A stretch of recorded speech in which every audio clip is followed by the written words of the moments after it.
The NHS is leaking money to private companies as part of the Private Finance Initiative.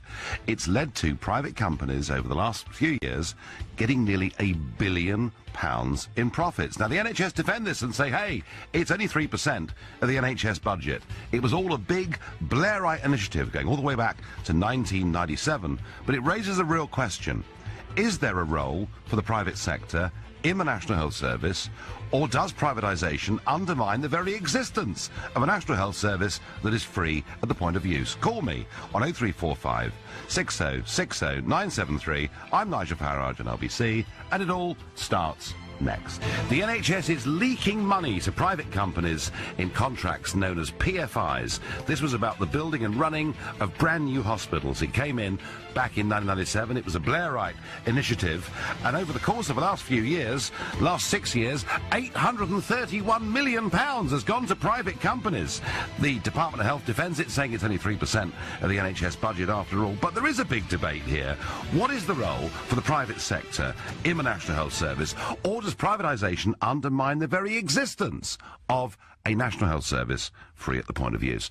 Please call me on 0345 6060 973 to tell me what you think about this. And yes, you're right, it's me. It's Nigel Farage, and I'm standing in this week for Ian Dale.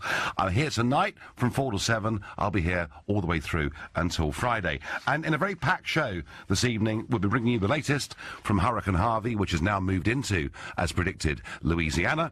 We'll be talking about the Scottish Labour leader standing down and perhaps examining what the reasons behind that might be. We will, of course, unavoidably be talking about North Korea, and indeed Prime Minister May is in Japan today, who, if you remember, 48 hours ago had a missile fired over their space, over Hokkaido Island, leading to, for the first time since World War II, air raid sirens going off over large parts of Japan. But first, are you old enough? If you're over 30, you will be. Do you remember this?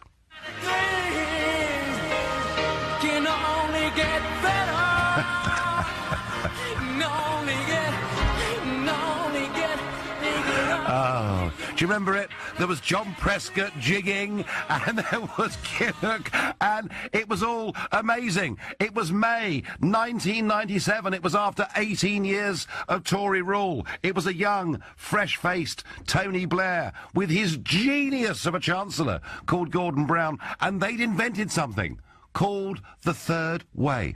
They'd found a magic formula by which, in future, we could finance new public projects, and it was all going to be absolutely fine and dandy. I think that Prescott called it the public-private partnership, but that didn't quite somehow stick. So they became known as PFIs, Private Finance Initiatives. And it was a way of getting spending on new hospitals. And to be fair, Labour said they would increase our spending on the National Health Service and bring us up to the European average. In fact, they went beyond that. They spent more than that. But it was done with private companies building hospitals, running hospitals, and then charging service charges and interest for the years to come. It was actually an incredibly clever way, back in 97, to get government spending off the public balance sheet, to keep us within an annual 3% deficit, which at the time mattered to Blair hugely because he wanted us, if you remember, to join the euro. So we had to be kept below that 3% level. But what nobody really understood with this magical, mystical third way is that at some point in time there would be a price to pay. So a report that has come out today has said that the NHS is leaking money to private companies, and indeed £831 million of profits have been made by private companies out of the National Health Service over the course of the last 6 years, which, I hear you say, is outrageous. But, of course, the Department of Health defend it by saying it's only 3% of the NHS budget. But we have to perhaps ask ourselves a very big question here. That does the private sector, you know, whether these deals are right or not, the bigger question is, should the private sector have a role to play in the National Health Service? Could the private sector, could perhaps even elements of private insurance bring in efficiencies, bring in cost savings, or should the National Health Service, as its name implies, be a state-run organisation that is not only free at the point of use for everybody in this country, but is funded purely by the state? And that's the question. And I know that it's one that vexes huge numbers of people in this country. And Josh in Weston-super-Mare is the first of them. Good afternoon, Josh. Good afternoon. How are you? I'm very well, but I have to say, I do remember 97. I do remember that music. Things can only get better, and being told that somehow this third way, was like a magic formula, Josh, that had been plucked out of the air. It's proved, I think, to be anything but. Yeah, I think you may be right there, but I suppose the points I want to make really is PFI, and then there's outsourcing, and I think they're two very separate issues. Completely disagree with the concept of PFI. I think it's a bit of a misnomer, and it's a very inefficient way of operating the country. But the general concept of outsourcing to the private sector in general is something I really strongly support. I think the NHS as a whole needs to be run more like a business as opposed to a money machine. It's the public sector are extremely inefficient in general. They're known to be relatively inefficient in the way they operate.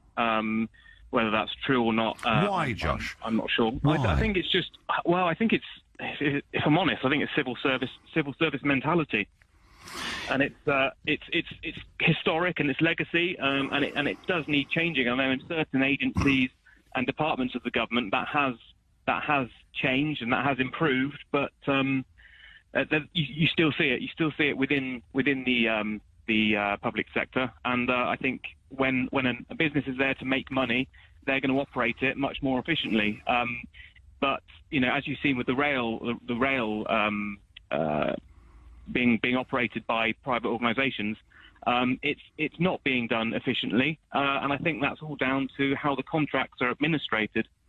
Well, certainly, Josh. I mean, there is a point you make about the civil service and bureaucracy that I agree with wholeheartedly, because it's absolutely right that when Blair promised he would increase spending on the NHS, he did more than he promised. Massive increases in expenditure, but where did the money go? An extraordinary deal with our GPs that led to many of them being extraordinarily well paid, and a 44% growth in middle management positions within the National Health Service. So no one doubts that New Labour kept their pledge to increase spending on the National Health Service. The question is, did it actually reach the patients? And so I do get your point that there are perhaps inefficiencies within the public sector, and yet what is interesting about this is that at every election, certainly the last 3 or 4 elections, the Labour Party say, vote for us, because the evil Tories will privatise the National Health Service, when actually Blair's government did more to introduce private elements to our health service than any other government. There are shades, I think, Josh, from Labour of real hypocrisy here. Yeah, I can agree with you wholeheartedly on that. I do kind of maintain my view that election campaigns aren't the best way to judge a party and how they're going to operate. And actually, most parties, my view anyway, is that they are focused on the next 5 years.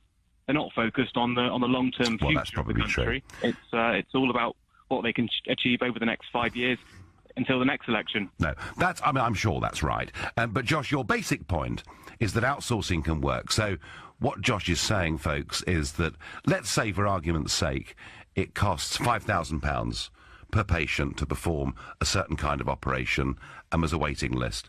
If the private hospital down the road, round the corner, can do that operation for £3,500, save money and reduce the waiting list, that's an efficient way to run our health service. Josh, that's your point, yeah?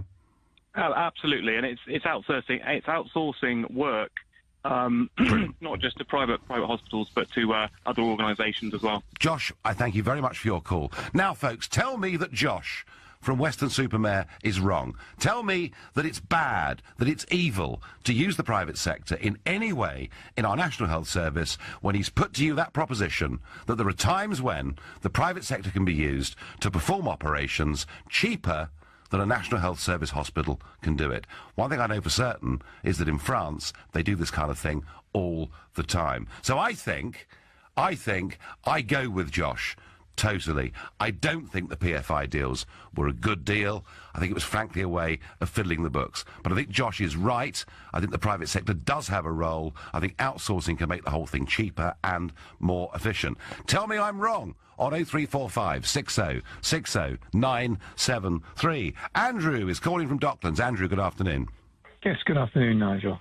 So I think my view on this is that what I'm very worried about when they say get the private sector involved is they give the private sector some sort of a cartel or monopoly position within the NHS. That's the wrong way to do it. What you do is give the patients the option to take the money that they would have being spent on that operation that the NHS, say, for instance, can't give them for 18 months and take that money elsewhere and find a solution themselves with that money, something like a voucher system. A voucher system, yeah. The money. Yeah. Yeah. And that way you bring the competition back and the NHS has to buck its ideas up. Yeah, Andrew, whether it's done through a voucher, whether it's done by a hospital, as I say, speaking of the one round the corner, I don't think that really matters. What you're saying is it would be quicker and cheaper, and that's the point, yeah? Yes, that's it. People, if you've got a hip operation and you're hobbling around, or you've got some other terrible ailment that, isn't necessarily an urgent, life-threatening thing, you want to get it sorted so you can become a functioning, member of society again and can carry on working, and having seen people go through those kind of knee operations, hip operations and these sort of things, and it takes forever to do them. And I just think that the NHS, there's not really its real position, and if you look at most of the reasons the NHS was set up, most of the diseases that would kill you, 70 years ago or 80 years ago, 90 years ago, you can get it taken. No, that's right. And there weren't hip operations, and there weren't stents in hearts and all that. Andrew, you've made the point very clearly. Folks, Josh and Andrew, my first two callers, take a position that I find myself now in absolute agreement with, which is, yes, actually, it is right at times for the National Health Service, free at the point of use, for they themselves to outsource and use private contractors if it reduces the cost and shortens waiting times. Tell me I'm wrong. This is Nigel Farage. It all seemed a wonderful, brave new world as Tony Blair walked into Downing Street in May 1997 with a new, magical third way. It was called the PFI, the Private Finance Initiative, and it was going to give us bright, shiny, new hospitals all over the country. Would you know what? To be fair to Tony Blair, it did. There were lots and lots of new hospitals built. Trouble is, there was something in the small print about service charges and interest and all the rest of it. And a report that's out today says that over the course of the last 6 years, private companies have made profits of £851 million out of these PFI deals. And I'm asking you, is it right? PFI aside, but is it, because I think it's very difficult to find anyone to ring up today to defend PFI, but maybe you're out there, maybe you've been involved in one of these deals and you think it has been worth the money, in which case call me on 0345 60 60 973. But there is a bigger, broader question. Is it ever right for private money or private services to be used in national healthcare provision, or should the National Health Service be absolutely free, not just at the point of use, but run completely by the state? And so far, our callers have said that they think outsourcing is a good idea if operations can be performed more quickly, cheaply and easily somewhere else. So let us know what you think. You can text us on 84850. You can tweet us on @LBC using the hashtag Farage on LBC. Give us your views. Next time going to Anne in Burgess Hill. Anne, good afternoon. Does outsourcing make sense? Good afternoon to you, Nigel. No, it doesn't. I've been around trying to look at different health and saving hospitals over a number of years. And even today I hear now GPs are being asked not to refer people to hospitals and consultants for appointments. There's a price to pay for these private finance initiatives. And who's paying it? Not the people who thought it up. But hang on, done very well. But it's the users. We had an orthopaedic and GPs being encouraged not to refer people on to consultants at hospitals is simply a function, is it not, of the hospitals being literally at breaking point when it comes to capacity. It's not to do with private money, is it? Nigel, why are they struggling with capacity? Because a lot of units have been closed. I'll tell you why, Anne. I'm sorry, it's so easy. I'll tell you why, Anne. It's even easier than that. It's because our population is rising by over 500,000 people every single year. That is right, Nigel. I cannot disagree with you, and that's why a lot of people have been very angry, and I am as well, because we haven't thought about it.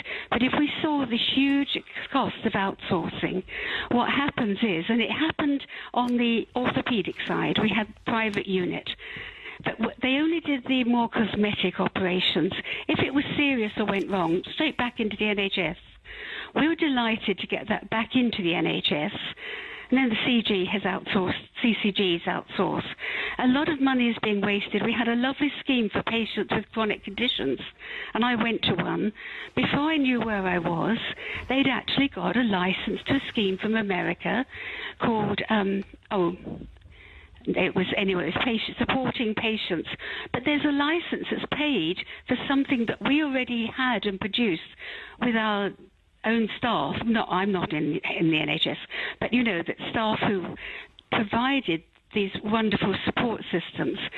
What is the issue, Nigel, is that there are a lot of people out there who've been through universities and are well educated who suddenly come in with all these wonderful ideas. The private finance initiative is just one example, and they're not accountable because they've moved on by the time it's all in place. That's absolutely true. Look, Anne, please, do understand me. I am not defending the private finance initiatives. Frankly, I think it was a way of fiddling the balance sheets and the books and has led to a very bad long-term price. I'm not defending that at all. What I'm asking you, Anne, as somebody that has looked at this and studied this and seen this, is, for argument's sake, if your local National Health Hospital in Haywards Heath or whatever your nearest one is down there in Sussex, if they could go and use a private hospital in, let's say, Brighton, and get hip replacements done there, cheaper than they can do it themselves, and to reduce patient waiting times, what's not to like about that? I'm not sure about the cheaper they can do it. My own experience, of people, I can honestly say, and in my family, is that the NHS does take greater care. The private hospitals, you're in and out very quickly. Yes, I know. The way it works, I can't tell you over the radio because I don't want to cast any aspersions on people who are trying to do their jobs. But actually, my own friend has had 3 hip operations because it's not now done by the NHS. So because of this, we get them in, we get them on their feet, we get them out because we don't want them in bed too long. It's actually costly. Well, Anne, I've had, my medical notebook is considerably long, and I've had major operations both within the National Health Service and within the private sector too, and you're quite right. The private sector is not perfect, and certainly, if I'm an emergency case with a serious, life-threatening, immediate problem, the National Health Service is where I would want to be every single time. But my own experience, Anne, of elective surgery is that if I go somewhere else, I can get it done more quickly. Now, I've done that because I've been insured, or in some cases I paid the bill myself. But I mean, what you're saying to me is that in some cases the private system is being used not to reduce cost or time, but literally they're closing down departments in the National Health Service to have it done somewhere else. Is that the point you're making? Well, I think they are, and they're also losing a lot of the expertise and the staff, the dedication. You can't buy it. You can't buy the commitment and the skills. I do have concerns, and I'm afraid I've watched it a long time, and you have to say, okay, on today, this looks like it's going to save you money. Like the closure of all the local authority homes that took in older people, they provided the care. They were well run, and there was a good salary and career structure. So, Anne, now, what would your local solution be? authorities are terrified. Hospital beds are so occupied because we haven't got the facilities, because at the time we don't need that. We've got a new way of doing it. So what would you do, Anne? What would I do? Well, I would develop we developed one in Haywards Heath when we had a wonderful primary care trust. We developed the well, I think you have to bring back the cottage hospitals, yeah. But also we had the intermediate care centre, which is what you call step-down beds. Or in Germany, it would be convalescent homes, and you know how good it is on the continent. So they wouldn't be occupying the hospital beds at that great cost. Okay. That's freed up. But what you have is those other beds before you send them home, so they don't have to be returned to the hospital too quickly. Anne, thank you for your call. Thank you for your concerns. And Anne, they're concerned that outsourcing actually could be used as a means, effectively, of losing expertise and closing down facilities within the National Health Service. And I wouldn't want that. My argument, and the reason I supported the first two callers on outsourcing, is I think it could bring cost savings and time efficiencies if done properly. And we stay in the county of Sussex and go to Kevin in Uckfield. Kevin, good afternoon. Good afternoon to you, Nigel. I was driving along, I pulled over now, and I have to say I wasn't prepared argumentatively to make this phone call. Right. But by way of background, I have for 30 years owned a company that manufactures and designs hospital operating theatre air conditioning equipment. Right. And my alert on the PFI initiative has been that the very sensible and required standards that were afforded under the NHS have been disregarded under the PFI initiative to provide for increased profitability for the developers. So you're arguing that not only has PFI had an horrendous long-term cost, but it's lowered standards. That's what you're saying, isn't it? Absolutely. Oh, there is no question. I've seen it with my own eyes. My company has been engaged to conduct surveys on this equipment. Interesting.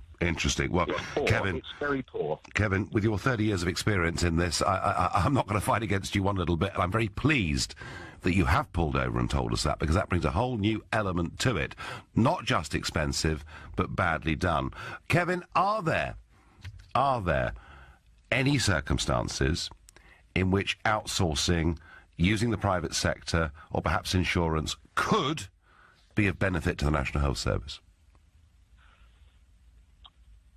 If you contrast a properly designed and constructed NHS facility against those that were built under the PFI, I can say, because I also work in the private sector, my company works in the private sector, that the vast majority, and I won't quote the names, of the private sector hospitals are built fully compliant with the HTMs, which is the Hospital Technical Memoranda.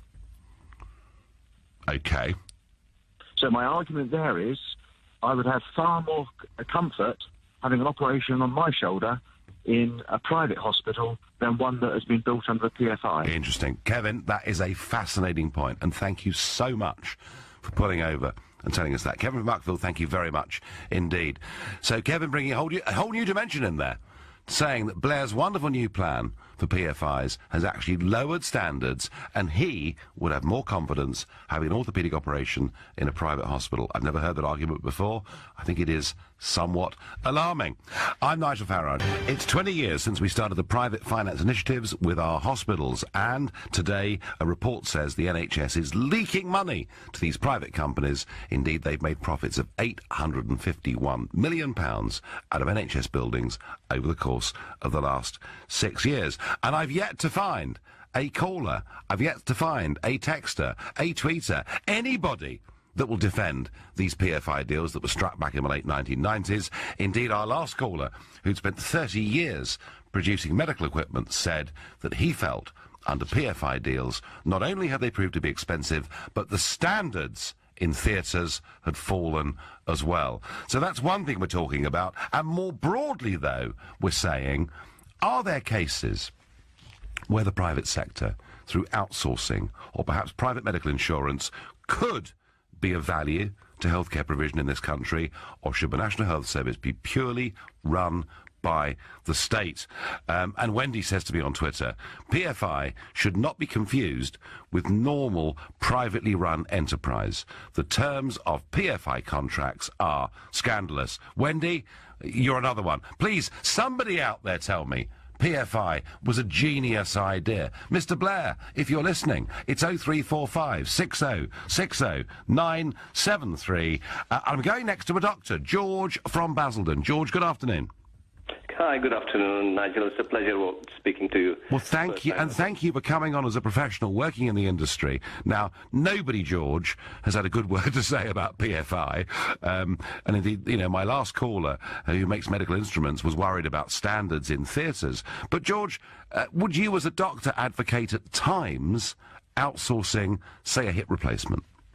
Right, I feel very passionately about it. That's why I had to call you. And if I wanted to earn more money and do private, then I would have stayed where I was a few years ago. And believe me, I was earning 4 times as much. I came here because I believed in the system. I believed in the NHS. I wanted to be part of the team. It's something like playing God, so to say.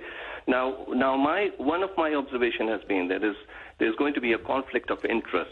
Why would you, as a surgeon or as a doctor or as a physician, treat a patient in the NHS when you know the same patient will give you an extra bit of benefit, like sort of a cherry on the cake, something, whatever you want to call that, in the private, the same afternoon, maybe tomorrow, maybe the day after tomorrow, maybe next week?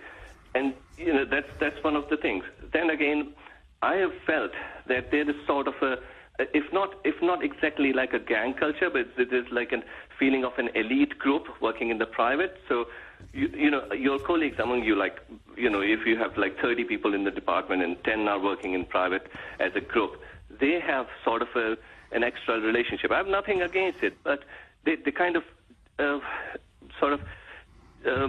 discriminate, if that's a very harsh word, but I hope you understand where I'm coming from. Yeah.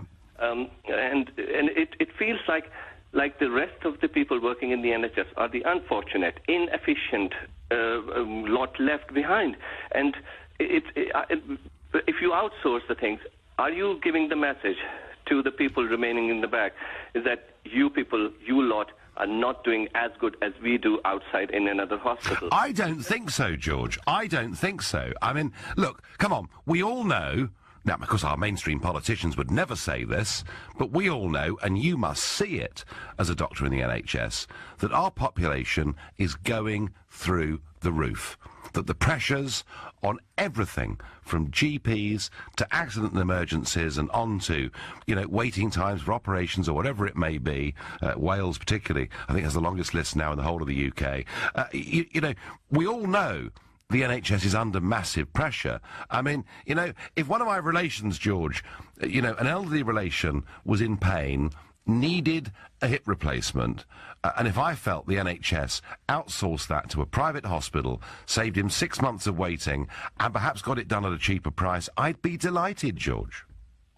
Yes, but then again, there are loopholes into the, unfortunately, in the system. This is, again, my observation, and I stand to be corrected, that if you know your GP, if you know the surgeon, you can twist the system, all right? You can be on top of the list. Now, one more thing I would like to highlight. But that's hardly the advocacy for a good, fair system for everybody, is it? No, it's well. This is again my observation, and sure. I can be wrong. You know, now one of the other things is that whenever you do some procedure, something in the private hospital, there's no backup for a complication. So the patients end up in the NHS for dealing with your mess up in the private clinic. And there is no round-the-clock care in the private hospitals. There are essentially no doctors there. There is no multidisciplinary service provided over there. So you may see a surgeon who's working in the NHS from 8 to 5. So he will only be able to come and see you next day, 6 p.m., if anything goes wrong. Yeah. Or you will be transferred to the main NHS hospital. I mean, I'm sorry, but it has so many problems, so many issues. You need to sort it out one way or the other. Okay, George. No, I take your point. I take your point, George, and I'm also fascinated at the level of personal sacrifice that you've made financially to defend the NHS. If I gave you, George, a blank sheet of paper, if I said to you, tomorrow, George, you are replacing Jeremy Hunt, you are in charge of Britain's National Health Service, where would you start? What would you do? Any NHS hospital, any department, any coffee room I'll take you to. Believe me, 90% of the time people are talking about the stresses they are undergoing, the kind of pressures they are working under. Nobody comes and talks to them. Nobody sorts them out. All the managers or the top ranks have to do is all they can do is shuffle you around. So instead of you doing the Tuesday, you have to do the Wednesday. I mean, I've been very fortunate that I've never had to do it, but I know colleagues who have had to do these things. These are small, tiny things maybe for you, but if I have childcare problems, for example, and I like doing night shifts only, that I did like for 6 months, and if you came and said, no, everybody has to do day shifts as well, tomorrow onwards you will do the day shifts. I can't do it. I'm sorry. I'll have to quit the job. So somebody has to sit down and talk to the people, grassroots level. The nurses are living by the hundreds, by the thousands, whatever, and going into bank and going into locum agencies, why? And they are still working in the same hospital. So, number one, we need to look into the salaries. So you're saying it's very badly run, George, aren't you?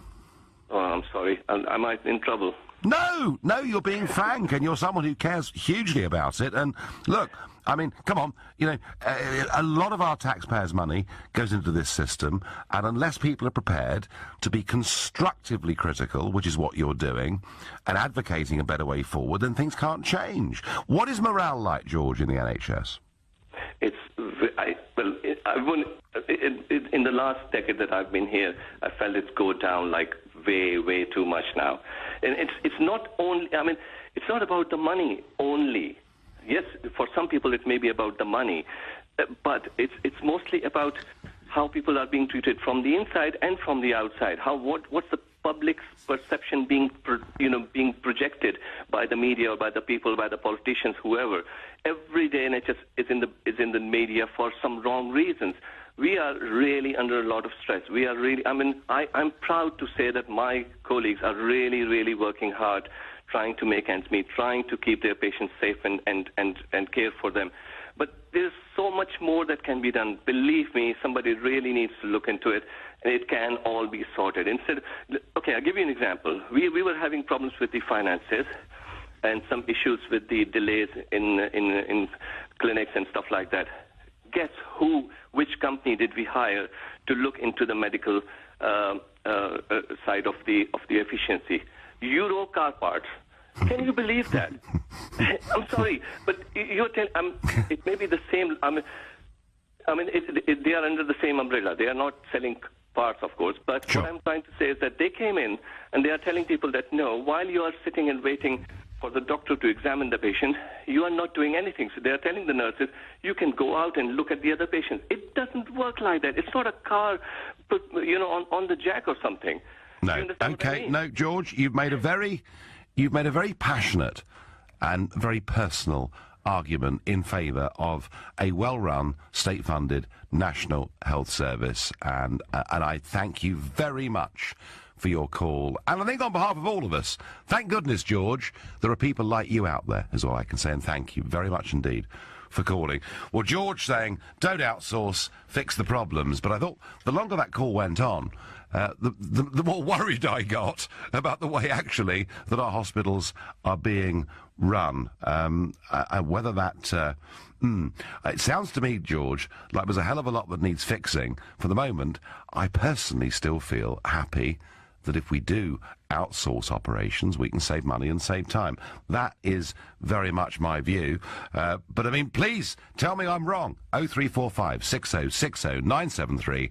I'm Nigel Farage. A report out today says the National Health Service is leaking millions in PFI contracts. I'm asking you, is there any role for the private sector in the National Health Service? And we've not had a single person who has defended PFI deals, both in terms of what their long-term cost has been, but also some hints that perhaps in PFI hospitals, some things in theatres, etc., were built to slightly lower standards.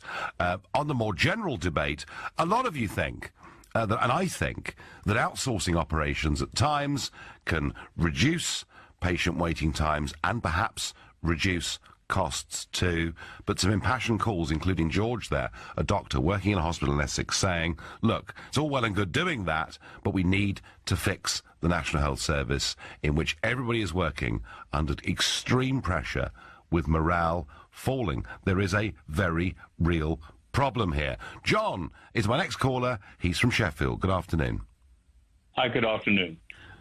Just a bit of a background. One of the things that you said about Labour introducing PFI, Yep. It was originally introduced by Norman Lamont in 1992. I was waiting. Paper. I was waiting for someone to say that. They did do it in a very limited way. Labour then did it in a very big way. But you're absolutely factually correct, John. Yes. And Jesse Norman, the MP, the Tory MP, wrote a brilliant paper saying it's a bad idea. So it's funny that Blair picked it up again. Okay. Yeah, I mean, he didn't just pick it up. He actually made it a sort of flagship that this was the way in which, you know, we were going to get shiny new hospitals. But no, John, on historical fact, you're absolutely right. Okay. Now, just on a couple of things. One, I'm absolutely against outsourcing. We have, for example, you know, they outsourced the cleaning, and the MRSA bug came in, and they had a huge problem over that, and that's because cleaning was outsourced. There's things like Circle took over Hinchinbrook Hospital, found it couldn't pay, handed it back to the NHS. Yep. Virgin has got a whole swathe of NHS projects. It has yet to make a profit. Virgin has yet to make a profit. I mean, John, when, for example, a cleaning contract is outsourced, is that in effect privatisation through the back door? Well, it is, isn't it? Because you're paying an outside company to do something there that the nurse did as part of her daily routine and knew exactly how to do it, and that the orderlies and that they knew the standards. They were overseen by the nursing staff themselves, and they weren't there to cut costs, which is what normally happens with these private firms. Is they look at the costs first. John, you seem to know a bit about this subject. I mean, have you been involved in healthcare yourself? No, I've only been involved in healthcare as a patient. I'm what they call a live kidney donor. Right. So okay. I was from the inside for over a year. Yeah. And the hospital treatment was fantastic in the Sheffield Hallamshire Hospital here. Yeah. It really was amazing. What is wrong with the NHS is the management. It's the way they manage things. Things like targets, the constant insistence on funding, and you know, Jeremy Hunt plays the bully boy like a lot of CEOs do of large companies. Is their biggest weapon is the money. So he all the time he focuses on the money, and he says we've got to cut costs. Well, actually, if you try and cut costs, the costs go up because you make mistakes, and then you have to repair them. So, I mean, John, should we bring in? I mean, it's been talked about before.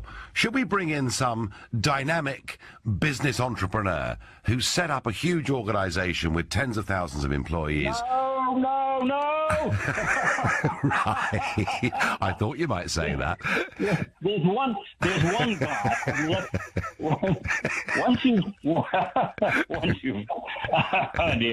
Once you fire Jeremy Hunt, then right. So he's got to go, is he? Hunt's got to go. Yeah. He's got to go. He's an utter incompetent. Right. The person you've got to get in is Don Berwick. Tell us more. Don Berwick has been an advisor to a number of. I think he was advisor to David Cameron at the time. But he's a medical expert. He is a doctor himself. Yep. He's run he's run a brilliant system of Medicare, and he's a great fan of what this guru called Dr. Deming said, which is if you improve the quality, the care goes up and the costs go down. So focus on getting better and better at what you're doing, finding where there's waste, finding where there are delays, get rid of them. Okay. And that works. And Berwick is still around in this country. Why don't they give him Hunt's job? I can't believe it. Oh, well, firstly, he's not an elected MP, and we generally choose people in Parliament to run these things. John, you may or may not be right. Either way, a fascinating call. I'm heading down to Folkestone next on the south coast. John, does the NHS work? Does outsourcing make sense? The NHS doesn't work. It will never work. It's a nationalised industry, and like all nationalised industries, are badly managed and have extremely poor outcomes for the customer. So right. So you're pretty down on the NHS. What I think is that after the war, the NHS was essential. We were bombed back to the Stone Age almost, and everything was nationalised then. Yep. And it was essential, and we've moved on from there. That's the last century. This century, our expectations of our healthcare have changed. We have automatically, or originally, if you wanted a pair of glasses, you had to have National Health. If you wanted your teeth done, you had to have it under National Health. Mm-hmm. Today, if you want a pair of glasses, you go down the high street, there's 2 or 3 private shops. We pay up front. We don't query, well, we all moan about it, but we all pay our money up front. And likewise with our teeth. We have used private dentists, and we pay our money up front. You can have private dental care. People are prepared to do it. There's no problem. We have chemists. They are private businesses. We don't have a problem there. We don't have a problem with the dentist. We don't have a problem with our glasses. And yet, as soon as you mention privatisation... Oh, everyone screams. Everybody goes, yeah, it's awful. It's wicked. It's evil. I know. Now, in France, they have a 2-tier system. Yep. 70% is paid for by the state, 30% is topped up with private healthcare insurance. Yes. And it works. Do you know what, John? I've been treated in France, Yep. and it's fantastic. Do you know what, John? When you look at the numbers and you compare whether it's stroke, cancer or heart attack, and you compare our rates with France's, there is no doubt about one thing, John, they are streets ahead of us. Ahead, and also, if you see a consultant in France, it costs me 30 euros. Eh? Yep. What? And your feet don't touch the ground. You have a scan. You go in. You have the scan. You come out of there, getting dressed. Here's the result. Immediate. Amazing. Now, why is that? Why is that? So, John, your basic point is we've already introduced private competition in glasses, dentistry, many other things, and that actually a bit of private competition is no bad thing.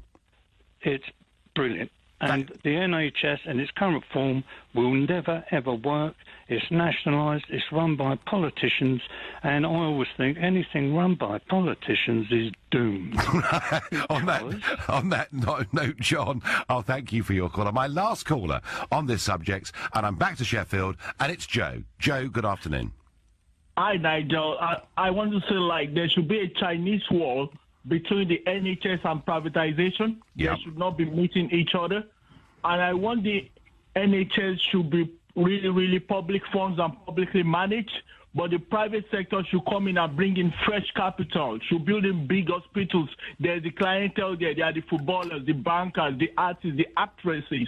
There's a market for private healthcare in England, but they don't need to be parasitic or be parasites on the NHS funds and all that. So there should be a Chinese wall that partitions the NHS public funds directly separate from the private sector. Right, so keep the things completely separate, Joe. Your argument, keep the things completely separate. And yeah, I mean, private healthcare, I mean, actually, it's a very good source of income. I mean, London and the South East is earning for this country well over £1 billion a year in people coming in from all over the world to have healthcare and operations here. Joe from Sheffield, my final caller on the subject. Joe thinks the two should be kept absolutely separate. Well, moving on, after the news, North Korea, it's unavoidable, isn't it? And Theresa May today is in Japan, visiting Prime Minister Abe, and she said that China offers the best hope of pulling North Korea back from the brink. Interestingly, she's refused to rule out the United Kingdom using our own cyber-offensive capabilities against North Korea. Either way, there is international support. The UN Security Council have condemned the firing of the missile as outrageous. So is China our only hope of preventing nuclear war with Korea? The number to call is 0345 60 60 973. Theresa May is in Japan today. She's with Prime Minister Abe, and of course, what is absolutely dominating their conversations isn't the prospects of a trade deal between Britain and China once we've left the EU, welcome though that may be. No, it's that missile, isn't it? Launched by North Korea, leading to those, for the first time since 1945, air raid sirens sounding on the island of Hokkaido and many parts of northern Japan. Now, what Mrs. May is saying is that China offers us the best hope of pulling North Korea back from the brink of a nuclear confrontation. She also, I thought fascinatingly, did not rule out the United Kingdom using our own cyber offensive capabilities. Meanwhile, across the pond, President Trump, who has spoken very strongly about North Korea in the last few days, he has said that talking is not the answer. That kind of begins to make me think that we might be getting a bit closer to military action of some kind than I'd even dared to think. And Trump watcher Simon Marks, LBC's US correspondent, is on the line. Simon, good afternoon. Hello, Nigel. So what is the mood? I mean, has Trump completely run out of any patience with Kim? Well, he certainly seems to continue to be hinting that is the situation. This was a curious intervention. It came, 3 hours ago in a series of messages on Twitter that President Trump was writing about a whole series of different issues. But one of them was North Korea, and he wrote, "The US has been talking to North Korea and paying them extortion money for 25 years. Talking is not the answer." He is, of course, the President of the United States, who a few days ago was threatening fire and fury like the world has never seen before against Kim Jong-un if the North Koreans went ahead with their threat to launch a missile aimed at the American Pacific island of Guam. Now, when the North Koreans didn't do that, there was a brief moment when Donald Trump seemed to step back from the rhetorical brink. He actually put a message out on Twitter commending Kim Jong-un for having made what he called the very wise decision not to follow through on that threat. But then came the missile that flew over Japanese territory, resulted in the Japanese Prime Minister Shinzo Abe and his government urging people in Japan to take cover. They were so concerned about this missile launch, and the president now says talking is not the answer. The problem with that is that it puts him at odds with some of his senior cabinet officials. Yeah. His own Secretary of State, Rex Tillerson, who has, as recently as last week, laid out once again the preconditions for talks between the United States and Pyongyang, and also the Defense Secretary, James Mattis, who, after this tweet was published by President Trump, told reporters that the United States will never run out of diplomatic solutions and diplomatic road for a possible resolution to the situation in North Korea. So there are real questions here today about what is now official US government policy towards the Korean Peninsula. Is it dialogue? Is it diplomacy, as Tillerson and Mattis seem to think? Or is the time for talking over and we should all be bracing ourselves for some kind of military solution, as the president seems to be hinting? Difficult to read, isn't it? And as you say, a very contradictory position between the Secretary of State and the President. Simon, thank you very much indeed. Now, I said that Mrs. May, our Prime Minister, was in Japan today talking about China. Let's hear exactly what she had to say. I welcome the fact that the United Nations Security Council has been united in its condemnation of the actions of North Korea. These are illegal tests that they've carried out, and they should stop these. What I want to do is work with our international partners, and I will have, obviously, the opportunity here in Japan to talk to Prime Minister Abe about these tests that North Korea have been carrying out and how we can work together and with others internationally to put pressure on North Korea to stop. Yeah. And crucial along with that is, of course, the role of China. There are a number of issues that China can look at. Obviously, there's been some discussion of further sanctions in the international community.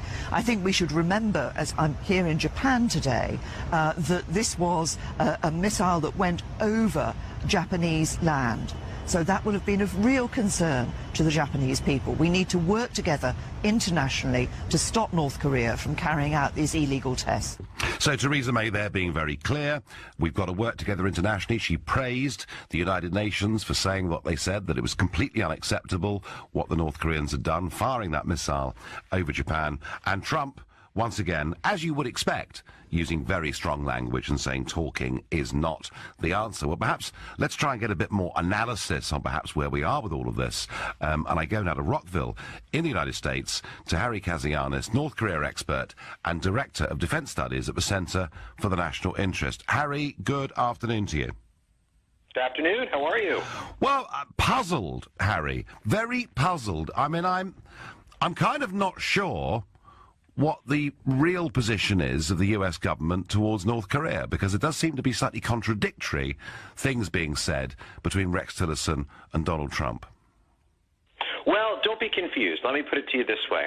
If we're going to go chasing Donald Trump's tweets, looking at foreign policy and looking for policy positions, I guarantee you're going to get one big migraine headache. So I'm going to spare your listeners the trouble. Don't do that. Because we have to keep in mind, there's no way that President Trump can actually craft U.S. foreign policy and U.S. thinking on North Korea in 140 characters.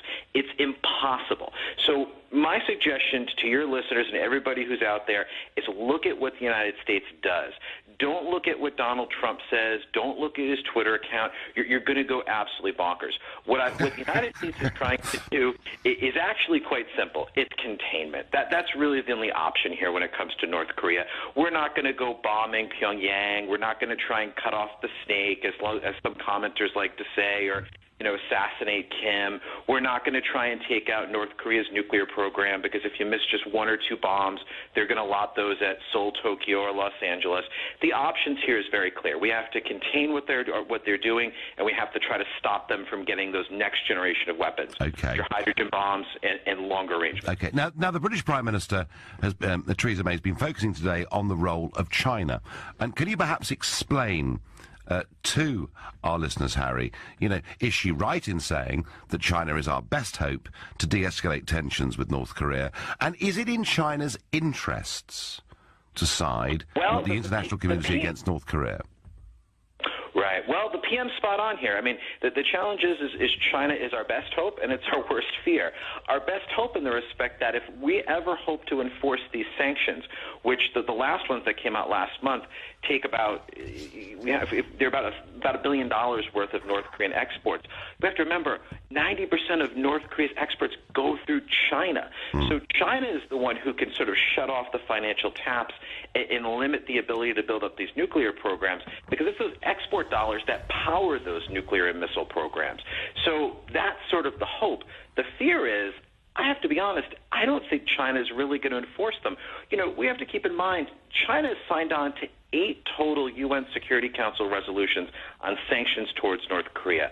They've never, ever finalized or ever closed off their economy to North Korea in any way whatsoever. And I don't think that the North Koreans are all that concerned about it, because they're happy to fire a missile over Japan. That tells me they're not that scared of China. But isn't it, Harry, in China's interests to use the North Korean crisis to get themselves, a better standing with all the countries in the West to whom they already sell substantial amounts of manufactured goods? You know, to a certain extent, yes, but I don't think the Chinese are all that fearful of a Western response, or, you know, Donald Trump sort of pushing back on them and on tariffs or some of the other things that have come about in the last couple days. Keep in mind, too, the Chinese actually get some strategic benefits by having this crazy guy in North Korea, you know, lobbing missiles, testing nuclear weapons. Keep in mind, as the media is so focused on North Korea, the Chinese get to push out in the South China Sea. They get to put pressure on Taiwan. They get to put pressure on Hong Kong. They get to put pressure in the East China Sea. And they slowly work their way into dominating Asia, which is their real goal that they basically have told us many times over. So the Chinese get some other benefits. We're not thinking of them the way the Chinese do. No, fine. So what you're really saying is that whilst Theresa May is right to say that China is our best hope of de-escalating these tensions, the reality is they'll talk well and do very little. Exactly. You got it. Right. Harry Kazianis, thank you very much indeed for that analysis. North Korea expert, Director of Defence Studies at the Centre for the National Interest. And I have to say that I think the chances of America launching military action are actually pretty small. If a missile was sent to that little island of Guam, and there was a genuine threat perhaps to Alaska or somewhere else, then I think Trump's got himself into a position where he simply would have to respond. But I don't see that happening in the short term. But I do worry that we're seeing a military build-up. We're seeing a leader of this country who perhaps doesn't always act rationally. I think there was great fear in Japan yesterday.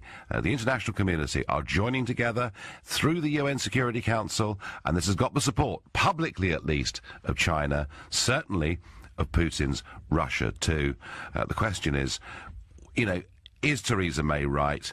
Does China offer us the best hope? Is China the only hope to de-escalate these tensions? And is it really in their interests to do it? I'll be fascinated to hear what you've got to think, or whether perhaps you have a different solution to how we deal with this problem of North Korea. I'm Nigel Farage. So in response to that missile fired by the North Koreans over the Japanese island of Hokkaido, Trump gets tougher still and says talking is not the answer. And Theresa May there today in Japan with their Prime Minister saying that China offers us the best hope of pulling North Korea back from the brink of nuclear confrontation. Do we think Theresa May is right to say what she said? Is she right to welcome the United Nations resolution which got China and Russia to agree? I think, you know, she must be right about that. What I find really interesting about foreign policy is that we have a foreign secretary. His name, if you haven't forgotten him, is Boris Johnson. And yet with all these great global events that are happening, we hardly ever hear from him. Now, it could be that Boris is on a beach somewhere having a well-earned rest, but it does surprise me that we genuinely don't hear more from Britain's Foreign Secretary on these affairs. Could be, I suppose, that maybe Britain is rather powerless in this situation. Perhaps even Donald Trump is slightly powerless in this situation, because could he get support from the rest of his administration for some kind of military action if Guam or any US territory was threatened? So it is a worry.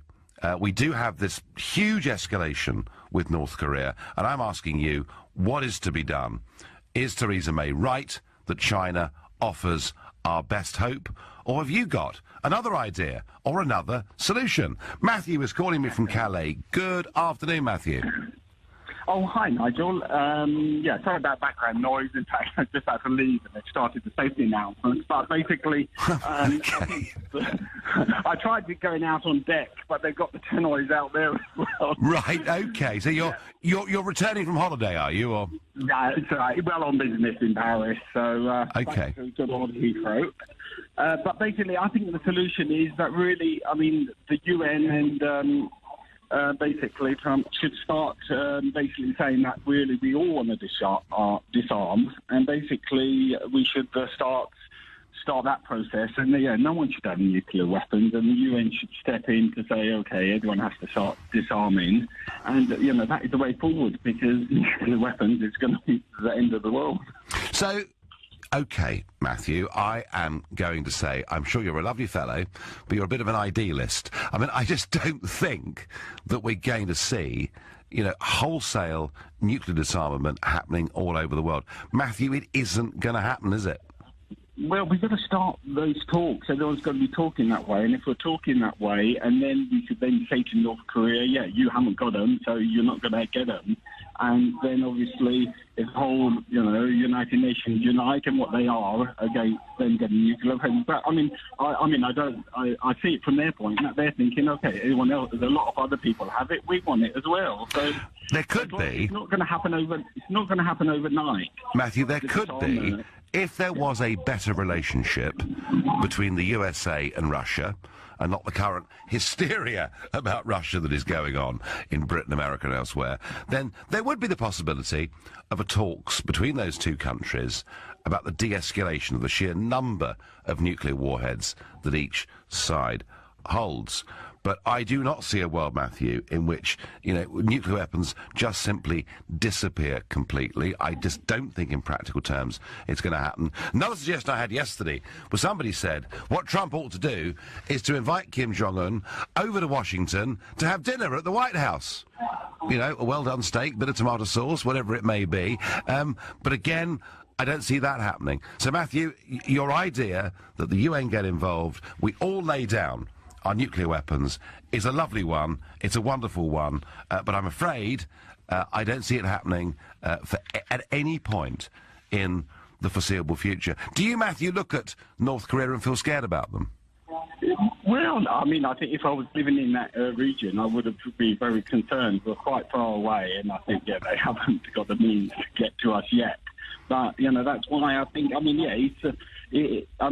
everyone disarming is not going to happen overnight. It's going to be taking decades for that to happen. But as you mentioned, to slowly start reducing. But if we start talking that way, and then we could convince other people not to try to get nuclear weapons, then ultimately, that's the day. OK. No, Matthew, it's, 10 out of 10 in terms of it being the right solution from me, but I'm afraid 0 out of 10 from me in terms of it actually happening. Have a great ferry crossing. Matthew, they're calling us on his way back from Paris in Calais. Tom from King's Lynn in Norfolk. Tom, what do you think should be done? What can be done, if anything? Well, I think what's going to end up happening is we are going to engineer some form of a change in the regime, but it's going to be something that China will be amenable to. China won't do it themselves. We'll have to do it for them. But it'll be another communist regime, and it'll be a regime that won't be as belligerent as this one is. So how do we get rid of Kim then, Tom?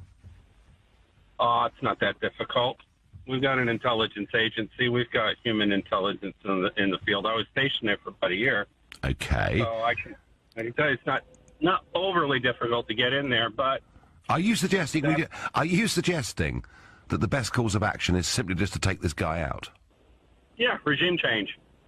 I'm not advocating that he would be killed off. There'll be certain political considerations behind it, but I believe regime change is about the only way that we're going to get to a solution with this whole issue without nuclear weapons, and also, by the way, getting China's support, because China will not allow regime change unless it's something it's a regime that's acceptable to them.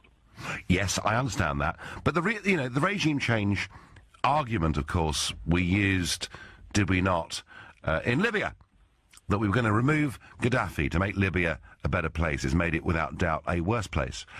We were going to remove Saddam because he perhaps posed a threat to us, and it would make Iraq a better place. I'm not sure that it has. I just worry, Tom, I worry that the argument for regime change has not been very successful over the last few years.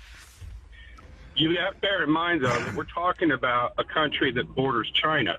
If we suggested or advocated regime change with China as a partner, and China being the ones that basically selected who they would prefer as a replacement for Kim Jong-un, then I think there'd be a better chance of that happening and succeeding. I understand that. Do you think China is in the mood to work with us as closely as that? Actually, I do. I do because they see North Korea as something of an embarrassment, and as from an economic standpoint, we are their largest customer, frankly. Yeah. Yeah. So if we basically come to them and basically say, look, here's the deal, we'll support putting a new person in place as long as it's someone that you agree with, and it's not somebody that's going to continually to threaten Japan and us. It's protecting your national interests. It's protecting our national interests. And let's face it, the trade continues. We're your biggest partner. We're your biggest trade customer. You know, if we're going to have problems in this department, maybe we should reconsider our trade relationship. I think that would turn China around. Yeah, no, I do understand the logic of that. And who would broke that deal? Would that be done through the UN, or would it be someone like Rex Tillerson that did that, you know, America to China? I think it's already being done. I think it's being done through Rex Tillerson. Yeah. To be fair, I think a lot of things are going on that nobody knows about. I think people are being very tight-lipped because Trump is a deal maker, and when it comes to negotiation, I don't think you're going to find somebody as good as he is coming to the table like this. I understand he's not quite versed in this arena since he's not a politician, he's a businessman, but... Well, the same argument, of course, could be used about Tillerson, who ran ExxonMobil and was their chief executive until he became the Secretary of State. So you could use the same argument about him too, couldn't you? You could. However, China is, despite the fact that it's communist, China is very business-oriented. China is all about getting the dollar, getting the yuan, getting the pound, getting the franc, getting the euro.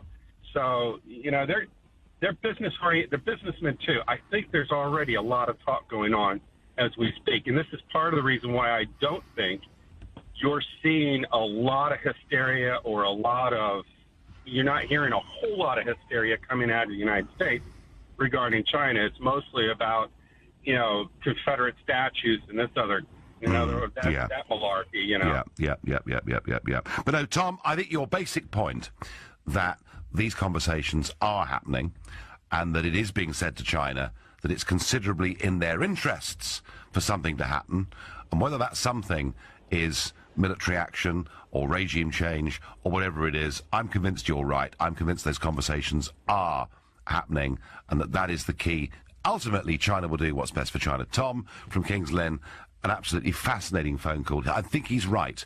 I'm sure. You've seen publicly, actually, you've seen Trump being quite nice to China. You've seen Tillerson be quite nice to China. I'm sure these conversations are happening. I think Theresa May for once is right. China probably is the key to sorting out North Korea. I'm Nigel Farage. Theresa May is there in Japan today, and she says China offers us our absolute best hope of stopping this increasing tension and escalation with North Korea. Is she right? Is it in China's interests to do a deal with the West to perhaps change, attack, or get rid of the current leader of North Korea? Our previous caller, Tom from King's Lynn, suggesting that those conversations are taking place already between Rex Tillerson and the Chinese regime. And you know what? I suspect that is absolutely right. John in Gravesend in Kent. John, good afternoon. What do you think? Good afternoon. Well, the policy to solve all this for everywhere, Ukraine, Venezuela, all the other countries, is Yanks go home. I'm sick to death of this blooming attitude towards North Korea without an appreciation of where they're coming from. Where the Japanese mistreated them between 1910 and 1940, and the way that 200,000 Korean women were there to service the Japanese army. The fact that the Americans there, destroyed every city, killed General Curtis May, bragged, we've killed 20% of the population. I mean, it just goes on and on and on. Do you know, it was, you can try a Time Watch program, We'll Kill Them All, it's called. And it's a documentary about the Americans killing refugees, civilians in Korea. And the South Koreans hate the Japanese. And all I'm trying to say is, with that background, the Supreme Leader is right. You know and I know, if a country disarms, the Americans will have them. And there is no way China is going to allow America to do what it's doing around Russia and put American bases straight on its border. No, of course. No, I completely understand that. That would not be in China's interest, John, and I get that. Of course I get that, and I understand that.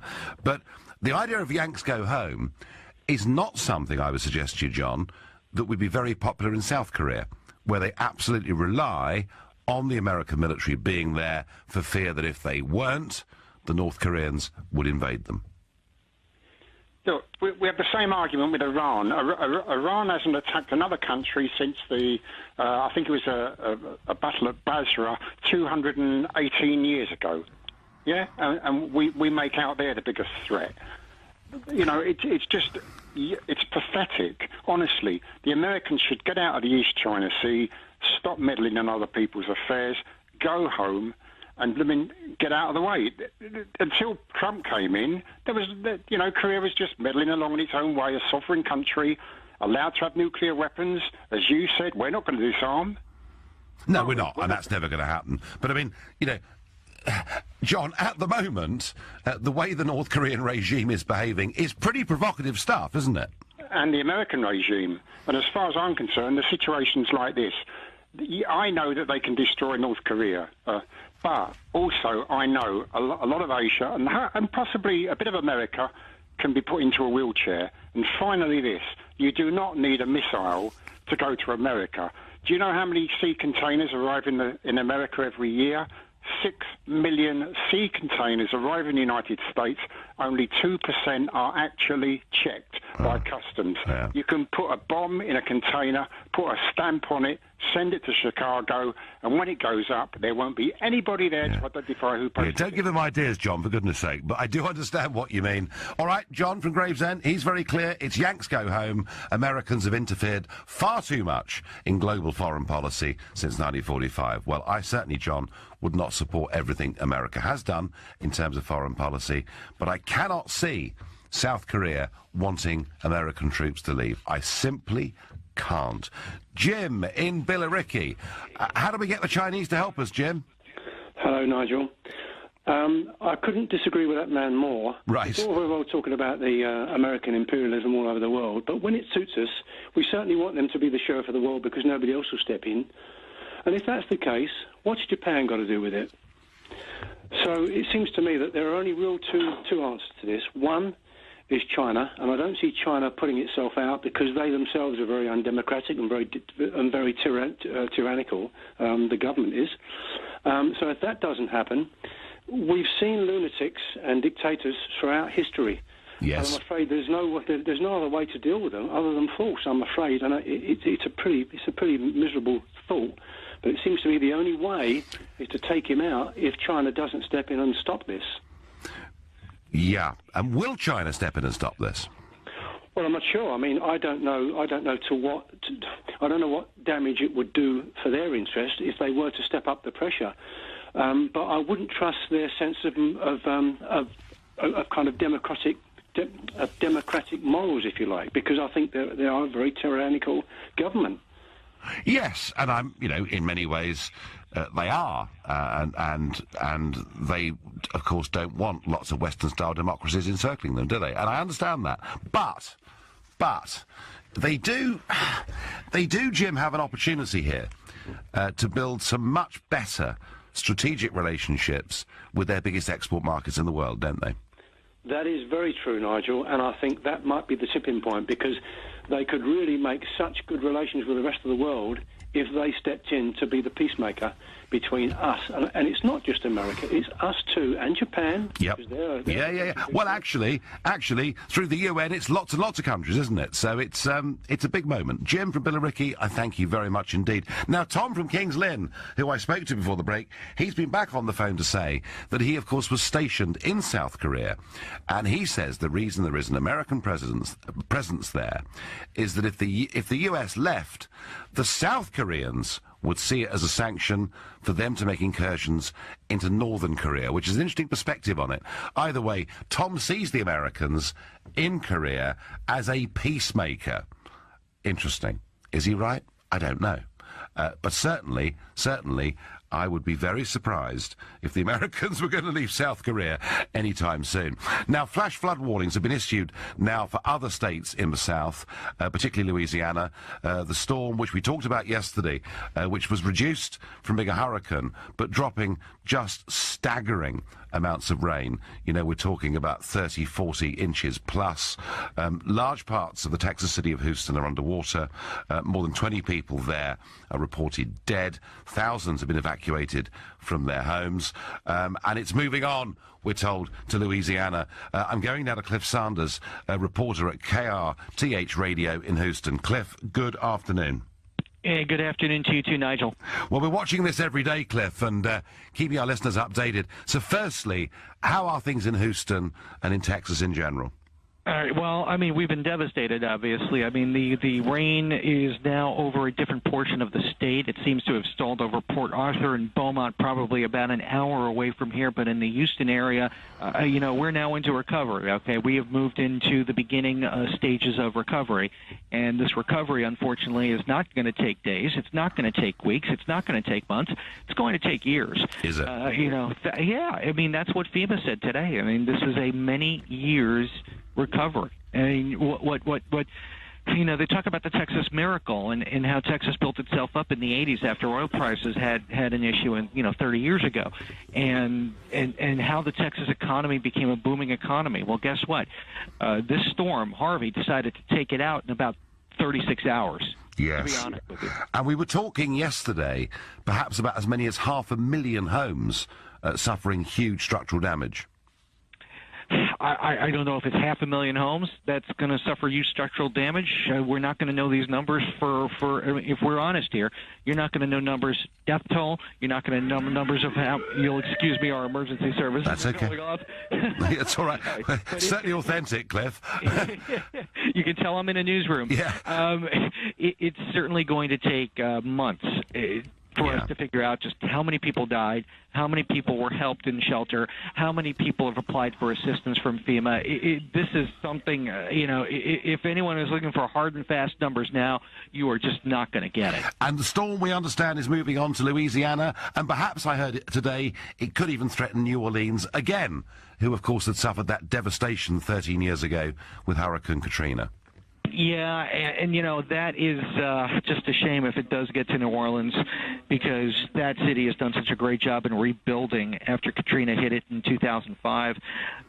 This is a very, very stubborn storm. And Nigel, I got to be honest, I talked to people at the National Hurricane Center on Monday as we were, you know, in the thick of it, and one person who has been a forecaster for 30 years, a hurricane specialist for 30 years, said to me, in 30 years of looking at hurricanes, I've never seen a storm like this.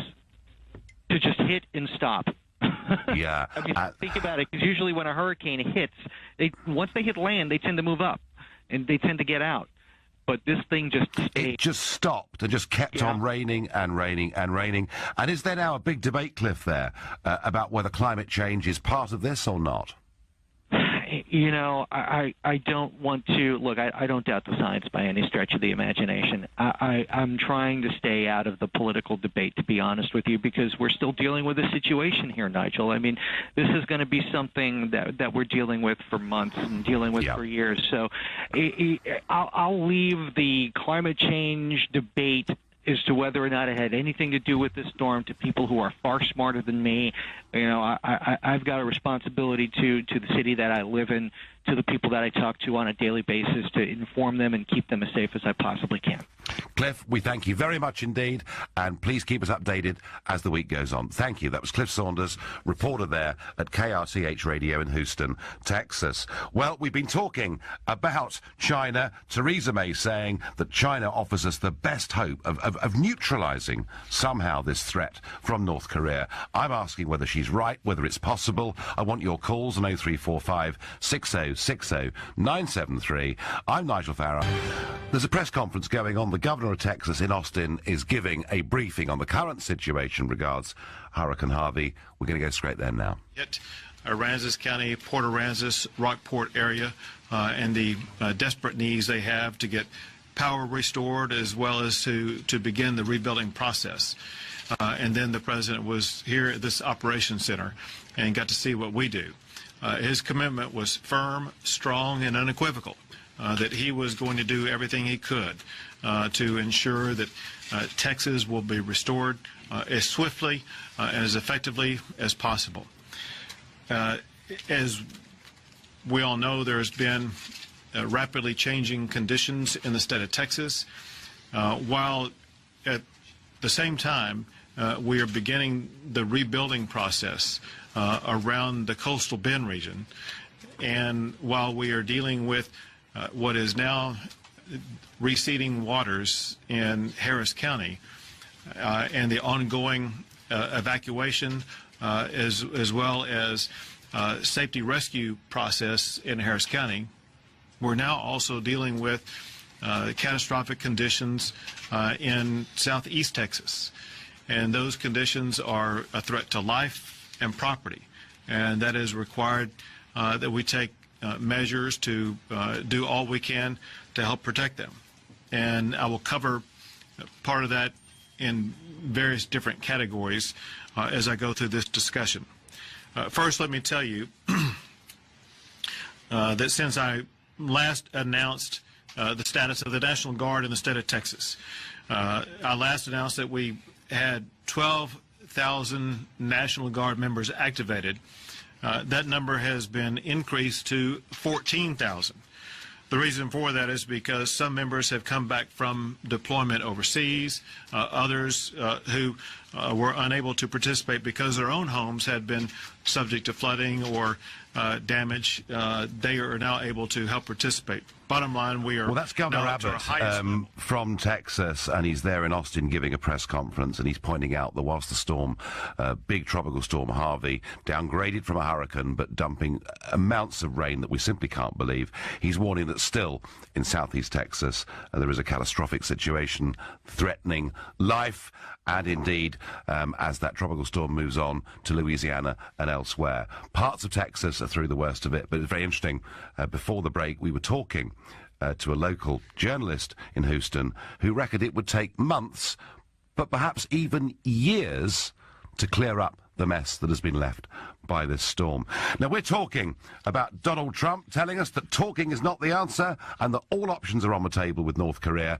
We're talking about Theresa May saying China offers us our best solution. And I want to know from you, what would you do to try to de-escalate tensions between the West and North Korea? But before we do that, the leader of the Scottish Labour Party has stood down. Kezia Dugdale, in what I think was a shock resignation, means the party begins its hunt for their fourth leader in 3 years. Reminds me a bit of my old party. LBC senior reporter Vincent McAvenny is with us here now. Vincent, it was a shock, wasn't it? It was definitely a shock when that news broke last night, Nigel. Kezia Dugdale, as you're saying, is the third Scottish leader to have resigned since the 2014 independence referendum. Now, she says she's resigning with immediate effect, insisting her decision is best for her and the party, which she believes is in better shape than when she found it. Kezia has managed to turn around the fortunes of the Scottish Labour Party, winning 7 MP seats in this year's election, having been almost wiped out by the SNP in 2015. Speaking to Sky News a few years ago, this is how she explained her decision. I took the summer to reflect on the general election result. I've taken the view that the Scottish Labour Party has made a lot of progress under my leadership, but for it to take even greater progress, there needs to be somebody new at the helm. Past you've said you were there for the long haul. That's no longer the case. You've quit just a few days before MSPs come back. They've been shocked. It's been a bit of a surprise for them. I wanted to give our new MPs a period of time to settle in. It wouldn't have been fair to quit in the immediate aftermath of the general election. Did you want to? I thought about it and I decided to take the summer to reflect upon that, and I've come to the conclusion that the best thing for the party and the best thing for me is to pass that baton on, and I'm doing it at a moment when the party is in good heart, in good form. We've had a success in the general election that nobody anticipated, and now it's time for somebody to build on that success. Well, that was Kezia Dugdale. Yes, I mean, she's done well. It's been a good year after some catastrophic years. I mean, you know, I can see why the previous leaders of Scottish Labour resigned, because they were being literally bombed out, disappearing in elections, and she's had a bit of a bounce and she's going. Who next? Well, that remains to be seen. She's had a difficult time of it. She's been an outspoken critic of Jeremy Corbyn, in the past branding him not competent to do his job. And in last summer's Labour leadership election, she supported rival candidate Owen Smith. So that is the other factor involved in this. And Kezia herself has just finished a week of campaigning for Labour in Scotland with Jeremy. She's denying, though, those accusations that she's been forced out in favour of someone that he would prefer. And her supporters also say, having battled with the SNP and Ruth Davidson's resurgent Scottish Conservatives, she's tough enough to withstand their attacks. But this is a more personal matter. The SNP leader and First Minister of Scotland, Nicola Sturgeon, has paid tribute to her departing rival. Well, Kezia took over leadership of the Labour Party at a really, really tough time, and although her and I are opponents, I always really admired the guts and the tenacity and the determination that she brought to that task. She has made the decision that now's the right time, in her words, to pass the baton on to somebody else. So, you know, I wish her every success for the future. My job, though, is to focus on leading the SNP. Thankfully, sorting out the Scottish Labour Party is not my responsibility. My job is to continue to convince people in Scotland that the SNP and the Scottish Government is delivering for them. Kezia Dugdale has been experiencing personal difficulties in her own life after splitting with her long-term partner and the loss of her close friend, motor neurone disease campaigner Gordon Eichmann. It seems this may well be a genuine case, Nigel, of a politician quitting politics for personal reasons, and unlike you, I don't think she'll be back at the helm. Thank you very much, Vincent. Well, all change once again in the Scottish Labour Party. The surprise resignation of Kezia Dugdale, who had done well as leader of the Scottish Labour Party. But one thing for certain, if you are going to resign as a party leader, do it at a good moment and not at a bad one. Vincent, thank you very much. Well, back to this question of North Korea. What is to be done? Trump making some big, strong threats. Theresa May really putting all her eggs, if you like, in the China basket, and me wondering what really is in China's interest, ultimately. Colin from Ashford, who I believe has got some experience of the region. Colin, good afternoon. Good afternoon, Nigel. Hello. Yes, I just wanted to say, I was in the country about 4 years ago, and I think it's very similar to what's happening now, to what was happening 4 years ago. So at the time when I was there was a lot of build-up for war, a lot of war talk, a lot of preparation for war. The people I spoke to were very interested in what the outside world was saying about them. I had BBC World Service in my hotel room, and certainly every day people were asking me, those people I came into contact with, what the outside world was saying about them, and what the BBC was saying about them, and things like that. So I think they've been in a state of preparation for war for a long, long time. Yes, well, that may well be true. But it doesn't make it any more desirable, Colin, does it? No, absolutely not. But I think it's almost a constant theme. I think every year there is this hyping up of tensions between the two countries. And I think from their point of view, from their leadership point of view, it's very much to their advantage to play to their domestic audience, to keep them in fear, I think, as well, to keep them on this war footing. I think it plays very well. Obviously, on their state television, this is the kind of things that they will be broadcasting every night, every day, for hours and hours on end. You know, this is the kind of thing that yeah. Yeah. No easy solutions, Colin. Do you think we're headed towards conflict? I doubt it. I think because it's happened before, and I think it's one of these drum beats that get louder and louder, and then eventually sort of fall away. Okay. I don't think it will happen, and I don't think China will ever want America anywhere near its border. No, well, that, of course, is very true, and that's why it's such a complex issue. Colin, thank you. Ted in Southend says, hello, Nigel. Just send over Daniel Craig into North Korea. It'll all be over by Christmas. Thank you, Ted. Well, a light-hearted end to what is a very serious conversation. Coming up after the news, the practice of weeding out underperforming sixth form students in the middle of their A-level courses is something that is today in Orpington at St Olave's Grammar School causing one hell of a row. We're told that other high-achieving grammar schools are doing this. I guess it's all about league tables. It's all about the school looking good. But what about the interests of the individual children? And does this raise bigger questions about the benefits or otherwise of grammar schools? Call me on 0345 60 60 973. Yes, if you're just joining us, it's Nigel Farage standing in all week for Ian Dale on Drive from 4 till 7. Now, there's been a bit of a row going on about a school down in Orpington called St Olave's. It is a grammar school. It is a super selective school. There are very few of these in any of the London boroughs. However, what they've been doing is, at the end of year 12, as students are about to move into what is now year 13, their final year, their A-level year, some of them have been weeded out because it's felt they're not going to achieve the kind of grades at A-level that the school thinks sufficient. Why would the school say this? Well, it could be that they're acting in the interests of the children, or it could be they're acting in the interests of the reputation of the school and where they stand in the league rankings. And it should be said that St Olave's is a very high-performing school. Well, a couple of the families have actually gone to law on this and have issued judicial review proceedings. So there is a real fight and a real battle going on. And indeed, the Labour Party have got themselves involved in this, and Angela Rayner, their education spokesman, has said that this is not just happening at St Olave's School, it's happening at other grammar schools around the country. So are we putting on too much pressure on children to achieve results? Is this a case where the school cares more about its ranking than it does about the well-being of children?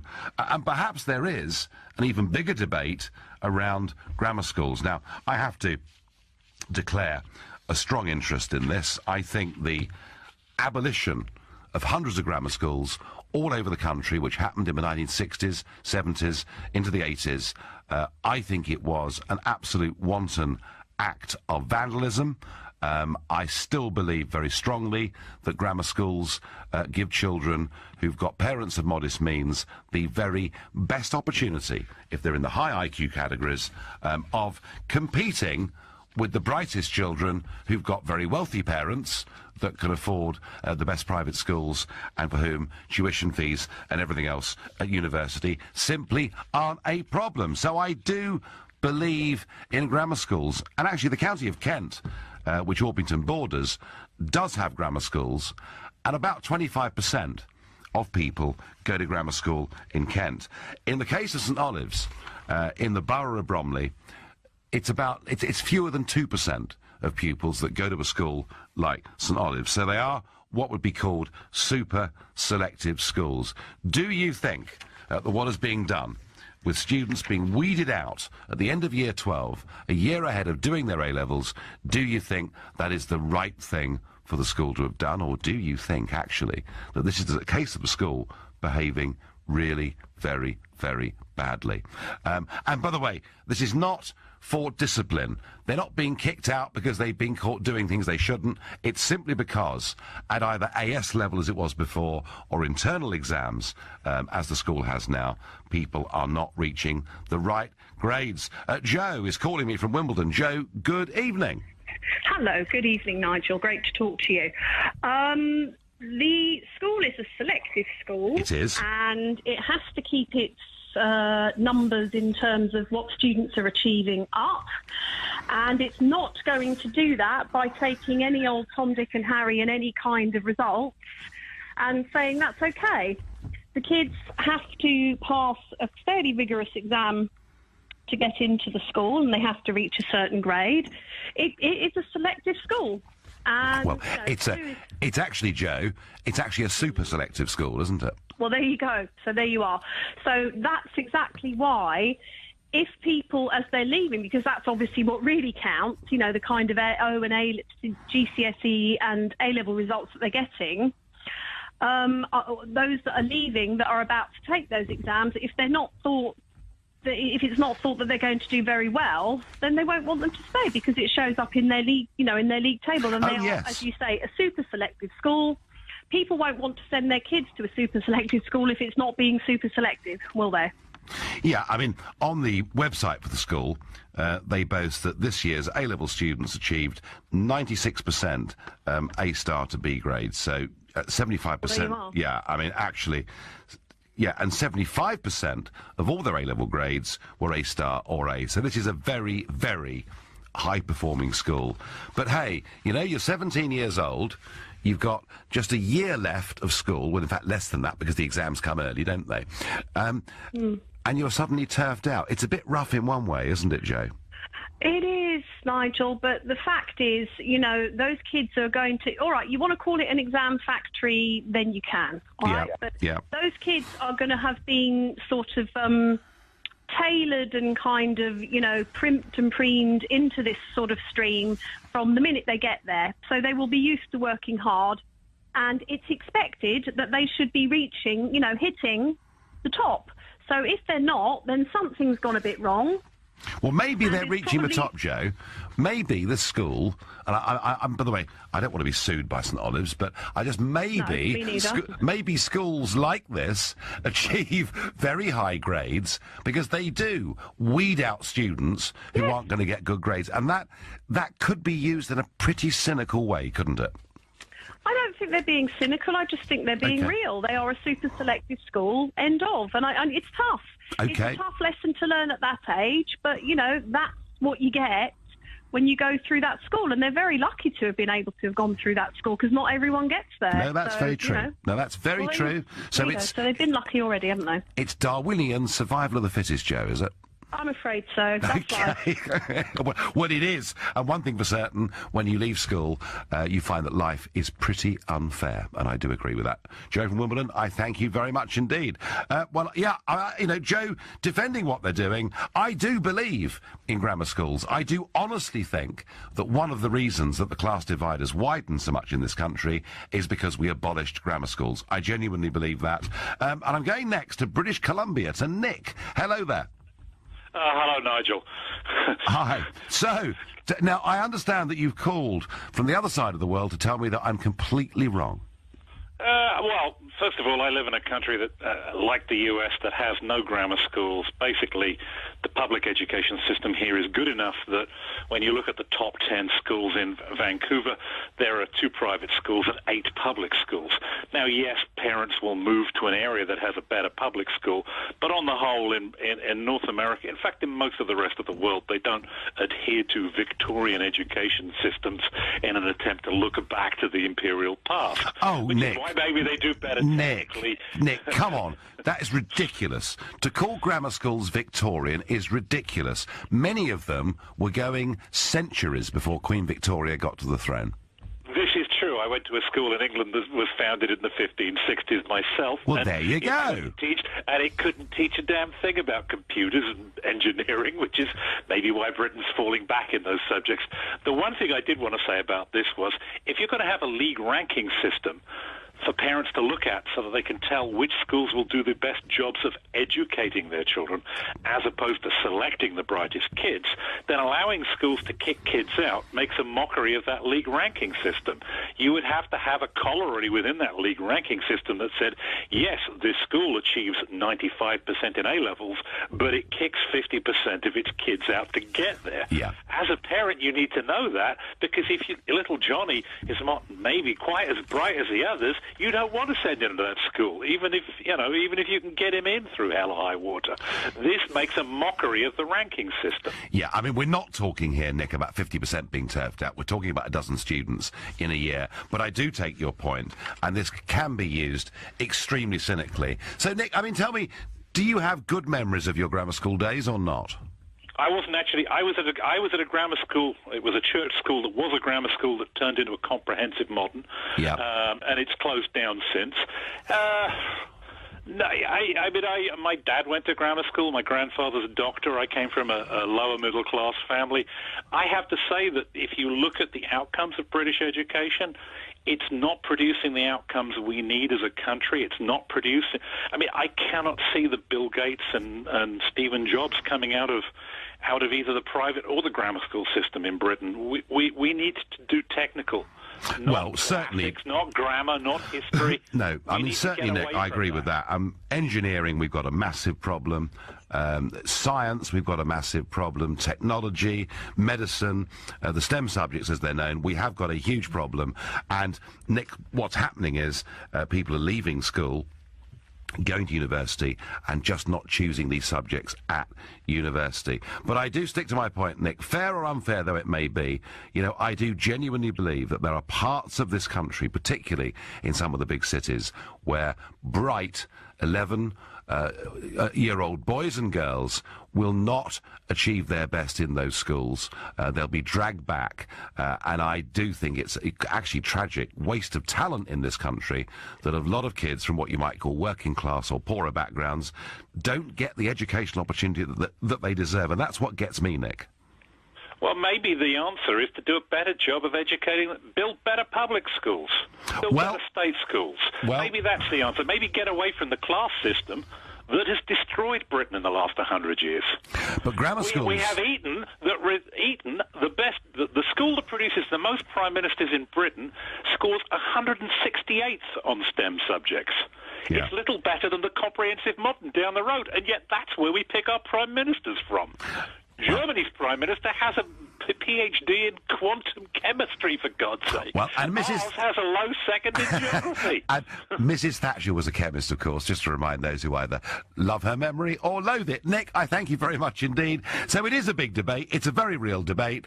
Is it right that this school in Orpington kicks out kids at the end of Year 12 because it's worried it'll bring down their performance in the league table at A-level? Or am I being too cynical about what they're doing? You're listening to Nigel Farage. St Olaf's School, a super selective school in Orpington, is facing a legal challenge from two families whose children have been told at the end of Year 12 they've simply got to leave. That's bang in the middle of their A-level courses because they're not performing properly.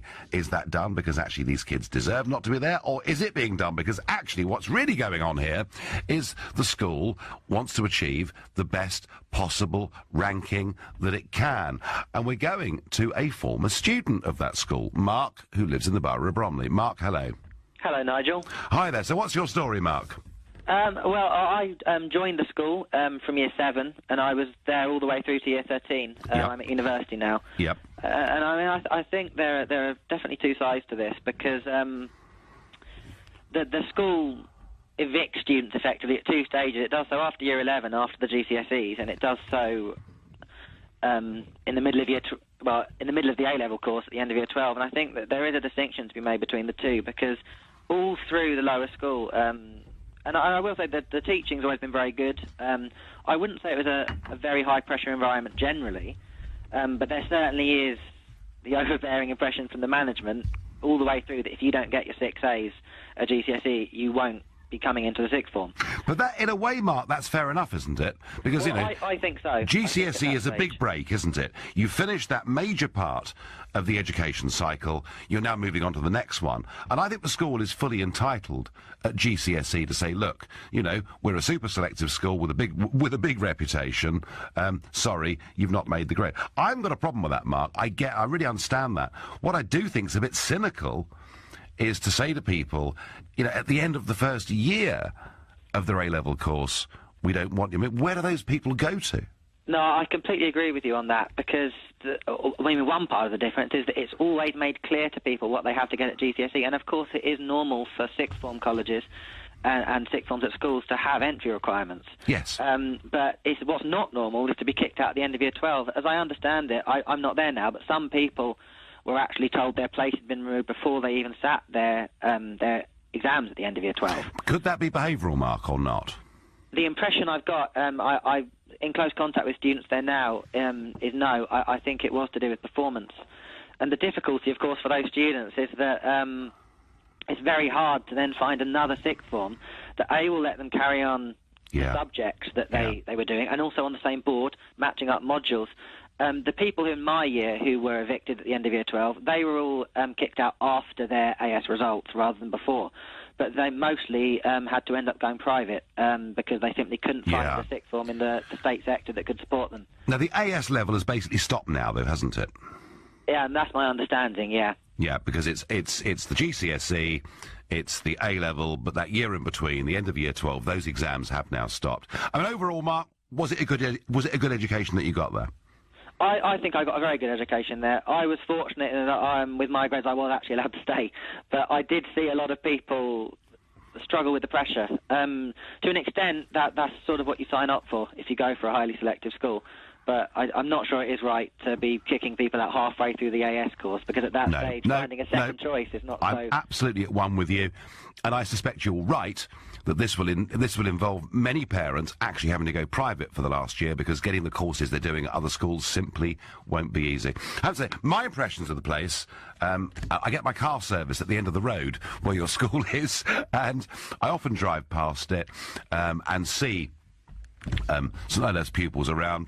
I have to say, the impression I have is of a school of very well turned out, very well behaved pupils. That's all I can say from my perspective. Mark, thanks ever so much for your call and for expressing sentiments that I say I find myself wholly in agreement with.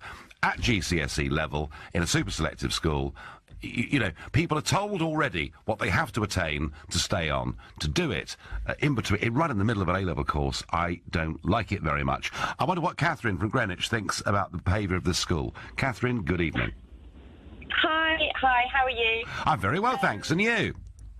Great, I'm great, thanks. I went to Newstead Woods, which is the sister school of St Olave's. It certainly is. So one thing, I'll just pick up on one thing you said earlier. You said it's only a handful of students that had to leave, but proportionately speaking, Newstead Woods and Olave's are both very small schools. So 16 students out of a year group is almost a whole class, because I think our classes were maybe 22 or 23. So they essentially, almost got rid of a whole class of kids because they didn't get the grades. So emotionally speaking, that's going to be hard in the middle of your A-levels. But what would a year group? Portion of your year. What would a year group be at Newstead Woods? 160, 170?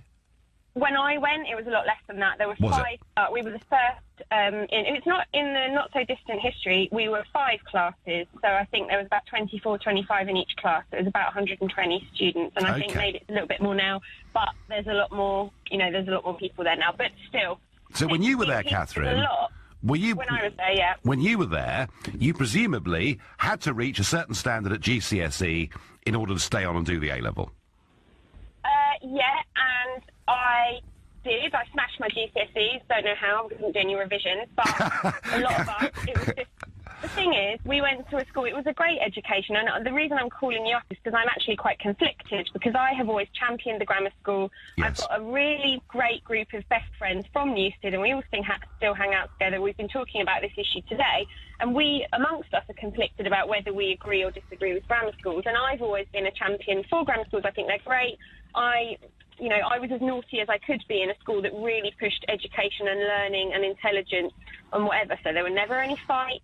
There was never even, the most thing that, there might have been an argument at lunchtime. There was nothing bad ever happened because we were such geeks, because the focus was so much on education. But with reflection and on what's happened, hearing about this, I didn't know anyone at our school, and that's not because it didn't happen. It's probably because I'm just unaware of it. Nobody that I know got kicked out during AS levels.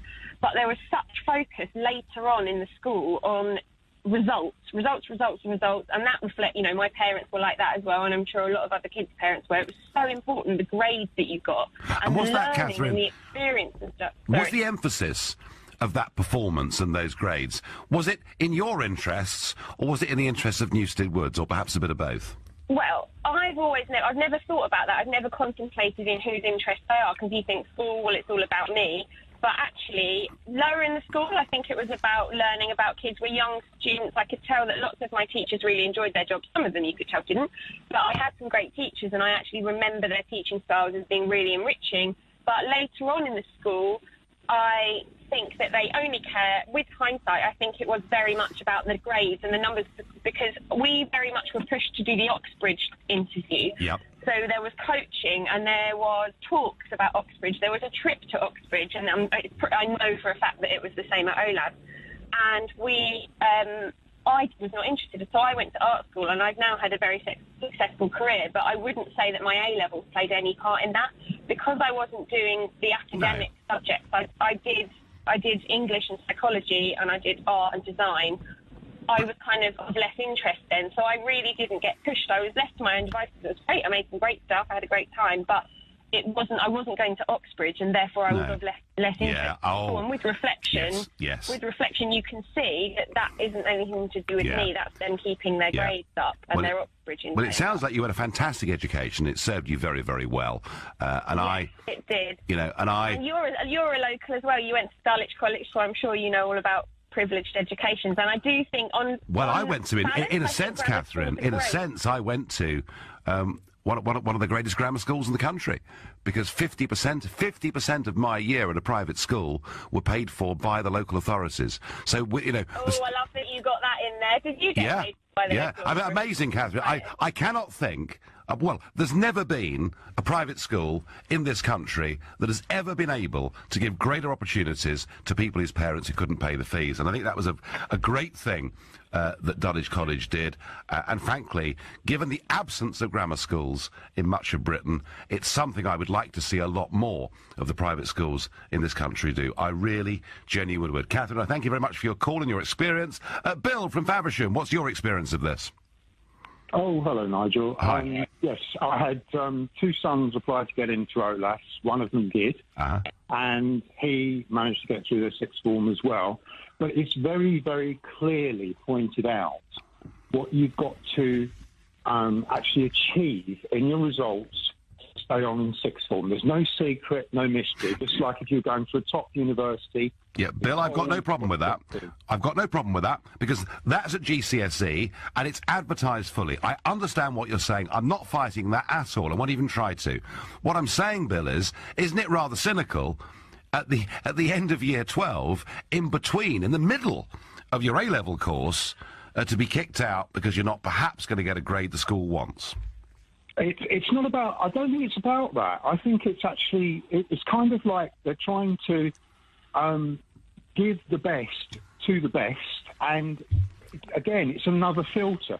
I think there's a thing in society at the moment about everybody's the same, and that's all okay, but now, like 50 to 60% of people go to university.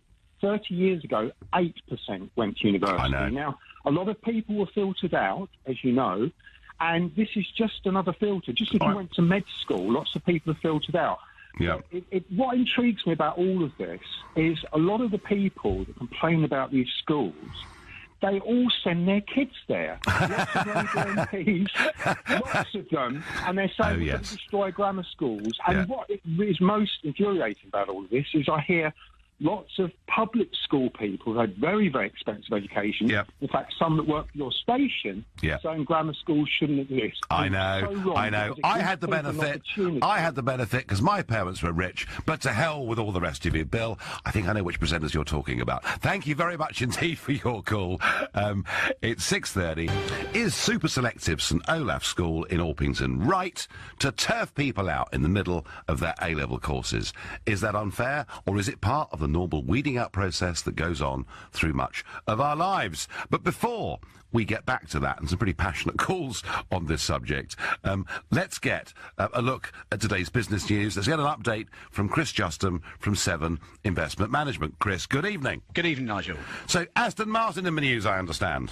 They are. So $500 million 5-year deal between UK and Japan was announced by their CEO, Andy Palmer, today. So he's actually away on the trade mission with Theresa May at the moment. Yep. And they've agreed to source £70 million worth of components from Japan, and that's to be used in their plants in the UK. So that's Glamorgan and Warwickshire, as they manufacture their cars. And in return, they expect to export over £400 million worth of vehicles to Japan over the next 5 years.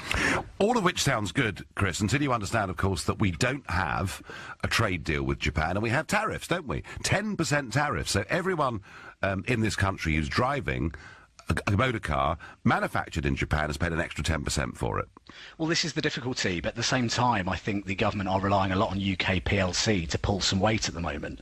And I think that deals like this, it's positive for Aston Martin because it secures jobs at the plants in Glamorgan and Warwickshire. So we've got to think about the humans involved here and the fact that jobs are on the line when you've got companies who are going out globally looking for deals. But I think it also does strengthen ties. So it isn't just about Aston Martin, but it's a good news story given everything that's going on at the moment. But given Brexit, the point I'm making is we could abolish tariffs. between us and Japan and do even more business. And I just sometimes, Chris, would like to hear a bit more positive news about Brexit out there. I really do. And what is happening to ASOS and their market valuation today? Well, for quite a while, traditional UK retailers, they've been under pressure from market disruptors. And I suppose in this case, this is in the form of online businesses. Yeah. So the latter, so this is, online businesses similar to ASOS, lots of these fashion retailers that have popped up over the last few years. They don't actually have the sales to challenge those bricks and mortar companies yet because they haven't been around for as long, but their perceived value, as you mentioned, market capitalisation, actually really speaks volumes. Because if you look at ASOS and what it's worth today based on their share price, 4.98 billion, that's just £100 million shy of overtaking M&S. That's extraordinary. It is indeed. It's really remarkable, and even more remarkable when you consider the fact that the former have actually only been around since 2001, and when it floated it was only worth £14 million. That's a real big journey. And I think a great stat also to mention is that ASOS's app on mobile phones that lots of people use to go on and buy their products, it accounts for something like 80% of the traffic from UK mobiles. So you can see how popular they are, and it's just a really good example of how the landscape's changed with that pivot towards online. Yeah, no, very rapidly. Very rapidly. And tell us, how did the markets close today? Much better day than yesterday for equity markets, so some of the risk appetites returned after those geopolitical tensions. FTSE 100 0.4% higher at 7365. I think somewhat unsurprisingly, defence and aerospace were the best performers today. Pound flat against the dollar at 129, but it regained a bit of ground against the euro today, so that's up 0.5% to 108 3/4. Lovely, thank you, Chris. That was Chris Justin from Seven Investment Management. This is LBC with Nigel Farage. So I'm asking you, is it right that super selective St Olave's School from down in Orpington gets rid of students in between, right in the middle of their A-level courses, saying they're not going to get good enough A-level grades? And I emphasise, there is nothing in this story that I can see that is behavioural. It's not, young men and women of that age being kicked out because they are hugely disruptive or doing dreadful things. It's simply they're not going to get the kind of grades at A-level that the school wants. And OK, they do this at GCSE level. They say unless you get 6 A's at GCSE, you can't stay on here to do A-level, and I haven't got a problem with that. With this, I just feel, and it was made by a recent former pupil of a school, that if you're got rid of, halfway through your A-level course, it's going to be very difficult to get into another state school that will be able to offer the same A-level course that you're doing, and in the end, your parents are going to finish up having to pay privately.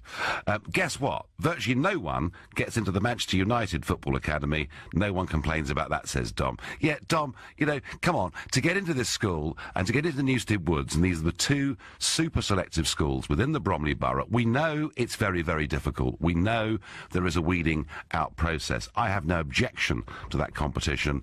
I just worry slightly about the way in which this has been done. It looks a little bit cynical to me. Another text I get, as a student in a highly selective school in Africa, we had to achieve top scores in the penultimate year, or we'd have to repeat the year again, says Dr. Ralph. OK, I understand that.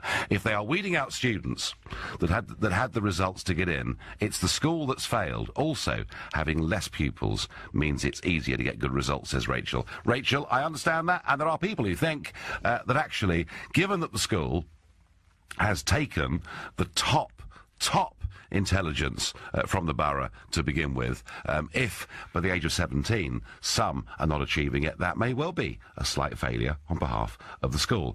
Alex in Cambridge, good evening. Hello, Nigel. I'm a massive fan of the show, but I'm a bit nervous, sorry. Oh, there's nothing to be nervous about, Alex. Just sort of think we're having a chat over a cup of tea or a pint or whatever it is. So, I know which I prefer. What is your experience of grammar schools, Alex?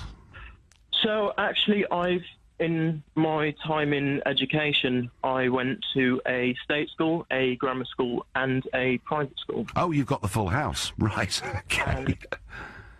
I can say without a doubt my experience at the grammar school was by far the worst. I had an absolutely awful time at grammar school. Is that because of the pressure, Alex, that was put upon you? Well, yes, sort of. It was It was very formal, and actually, I often felt like they cared more about our results than they did us. And I actually ran about year 11. So when I was doing my GCSEs, I went through a period of very poor mental health. So my GCSEs weren't great. They were okay, but they kicked me out at the end of the year. So instead, I decided to go to a nearby-ish college, State College, and... But Alex, Alex, were they... Let me just ask you this, and obviously you had a pretty bruising experience of grammar school with this, but were they, looking back at it, within their rights, once they'd seen your GCSE results, to say you can't come back? Well, I mean, statistically, maybe, because I was supposed to... by my GCSE results, I was supposed to get, like, C's and D's at A-level, and then I ended up with an A-star, 2 A's and a B. Right. I mean, good to confound people in life, isn't it, Alex? I mean, yes and no. I think what I'm really trying to say, I think what I wanted to say, really, is I'm more against grammar schools, because actually during my experience at grammar schools, I mean, I hear you saying that, you know, they are like a pathway for children from lower socioeconomic backgrounds to really get to achieve something. But, I mean, I have to disagree. I mean, from my experience at grammar schools, I will tell you that there were so few people from working class or, like, lower socioeconomic backgrounds. But doesn't that depend a bit where the grammar school is, Alex? Yes, it does. I mean, I've heard this argument before, that, you know, Tunbridge Wells grammar school for boys and grammar school for girls is very middle class. Well, of course it is. It's Tunbridge Wells. I mean, and if you actually look at where the grammar schools are in this country, they are in the more affluent parts of the country. And my argument, Alex, has always been that if you had grammar schools in the poorer parts of the country, then you genuinely would benefit people from lower socioeconomic groups. I mean, that's my feeling. Am I wrong about that? I mean, you say this, but I sort of feel that actually a lot of these children are at more of a cultural disadvantage as well, because I kind of feel like when you're from, say, a background that doesn't really value education, or you're not really going to get pushed, and then you're immediately at, like, a huge disadvantage. So, I mean, part of my background is my dad's African, huge on education, obviously. So, actually, from the time I was quite young, I got pushed quite hard. But I know that, say, if you're from, say, like, a much poorer background, or, like, a different background, you may not actually, like, have that driving force behind you. Well, I understand that. You may not come from that culture within the family or whatever it is. I do understand that. But what you will not be, if you get in to a grammar school on intellectual ability, on IQ ability, you won't be held back. And that can happen elsewhere, particularly in some of our big inner cities. Alex, first-time caller, slightly nervous when you came on the phone. There was absolutely no need to be. Thank you for telling me your interesting, personal story. And I think we agreed, Alex, to disagree in the politest possible way. I'm Nigel Farage. Super Selective School, St Olave's, which is based now in Orpington, used to be in central London, now in Orpington, is facing a legal challenge from parents whose sons were asked to leave, and they were asked to leave the school right in the middle of their A-levels, so after year 12, before they went back for year 13 to do the exams. And I I'm a great believer in grammar schools. I think there are too few of them in this country. I think it's perfectly reasonable that if, whichever school you're at, young men or women, age 16, at GCSE, do not achieve the right level, that they should be told, sorry, you can't come back to do A-level. But to kick people out halfway through a 2-year course, just because their grades aren't looking as good as they might be, which could affect the school's rankings, I think is cynical and really rather wrong. I say that still as somebody who is a firm supporter, and always have been, of grammar schools. I wonder what Steve in Sittingbourne thinks. Steve, hello. Hello there, Nigel. Yeah, I was in Sittingbourne, but I've now parked up at Canterbury, where I live. Oh, right, okay. And I think we're about the same age, so I sort of remember the same system being used at the Geoffrey Chaucer School in Canterbury. Yeah. When you got to the second year of your A-levels, if you hadn't performed, you were asked to leave. So it doesn't strike as being something particularly radical. However, I am going to bring you to task on your love of the traditional grammar school. I was, dare I say, it might sound a bit emotive, but I think I was a victim of the grammar school process, because I failed my 11 plus. And whilst it was some years ago, and hopefully schools have improved sometime, it was quite apparent that the school that we went to saw its place, and I think it was endorsed by the headmaster, saw its place to sort of facilitate the farm labourers and the carpenters of the generation, rather than instilling any aspiration in people to succeed. So when we were in primary school, a class of about 30, 2 boys passed. One was the son of a university professor, so that probably tells you something. The other one did come from a working class family, although he dropped out of grammar school and unfortunately had a rather sad end and is no longer with us. So, but it was quite apparent that the secondary modern school I went to saw its place as facilitating the manual workers. And were you encouraged, Steve? I mean, okay, manual workers. Were you encouraged to learn trades and skills? Well, one of the lessons we had during the 2-week timetable was rural science, where we had to bring in rough clothes and Wellington boots, because we were going to dig up the small holding that we had on the school and learn how to put horse manure into the trench and fill it in, etc. And that was quite a significant lesson that we had over the 2-week period. We also had woodwork. But when I visited the grammar schools in the area, it was quite apparent they had much better facilities, even on an engineering basis, than the secondary modern school. Right. So you felt you were dumped there, basically, Steve, didn't you? I mean, I like to think that schools nowadays have improved, and it is apparent they have improved. And that's why I think that grammar schools are a relic that doesn't need to be brought back. And I think there was an element of being dumped in the secondary modern. There is an argument, Steve. There is an argument that if you take a group of, 30, 35 people in their early teens, mid-teens, and you put them all together, and you have a big range of IQs in that room, that those handful at the very top of the IQ range will not achieve their best, because the teacher is going to have to teach pretty much to the middle of the class. That those at the top, being in a fairly big class at a comprehensive school, will not necessarily be pushed. Now, one of the ways around this, Steve, is a lot now of comprehensive schools do stream, don't they? They have an A stream and a B stream, and that does help.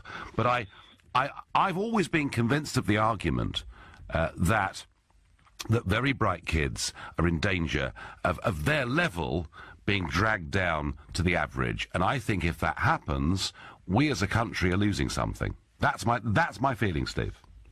So clearly the grammar school system would be championed around the world, and even with those countries where you're saying they're champing at the bit to have a trade deal with us, they clearly have the same grammar school. Well, no, I mean, Steve, let's be honest. There are many countries around the world with education systems that are very much better than ours.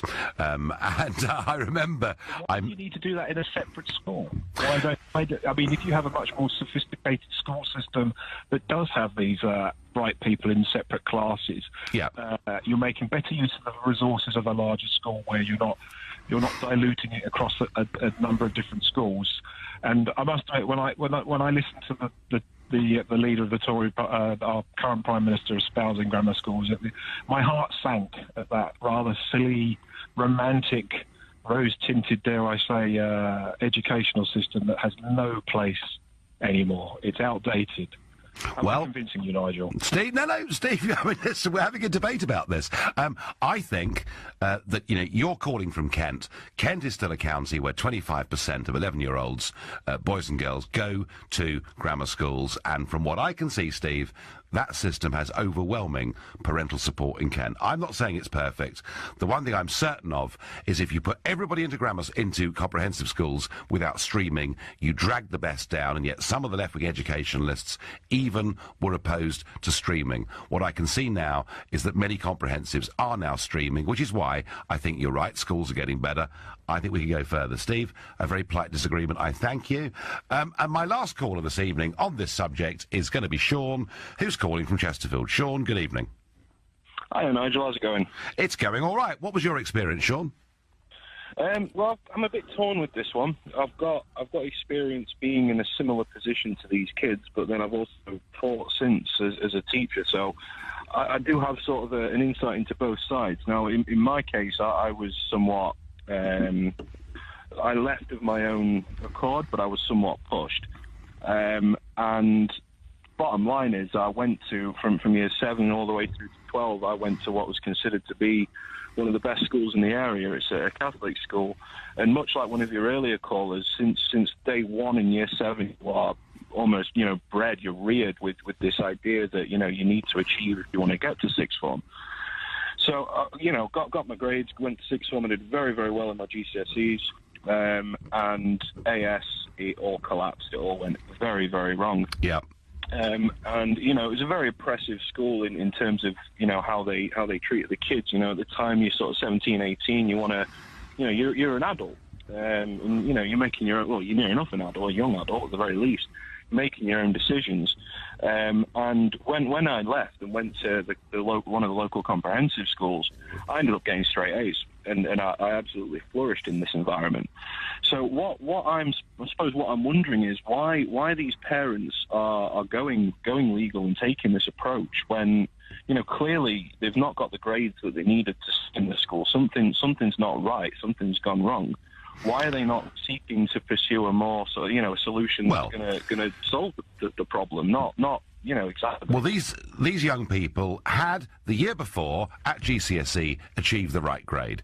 They clearly had underperformed in the first year of their A-level courses, and I understand that, Sean. And if it was behavioural, I might understand it. But I think it's rather cynical, the school doing what they're doing. Sean, I am a supporter of the system. Listen.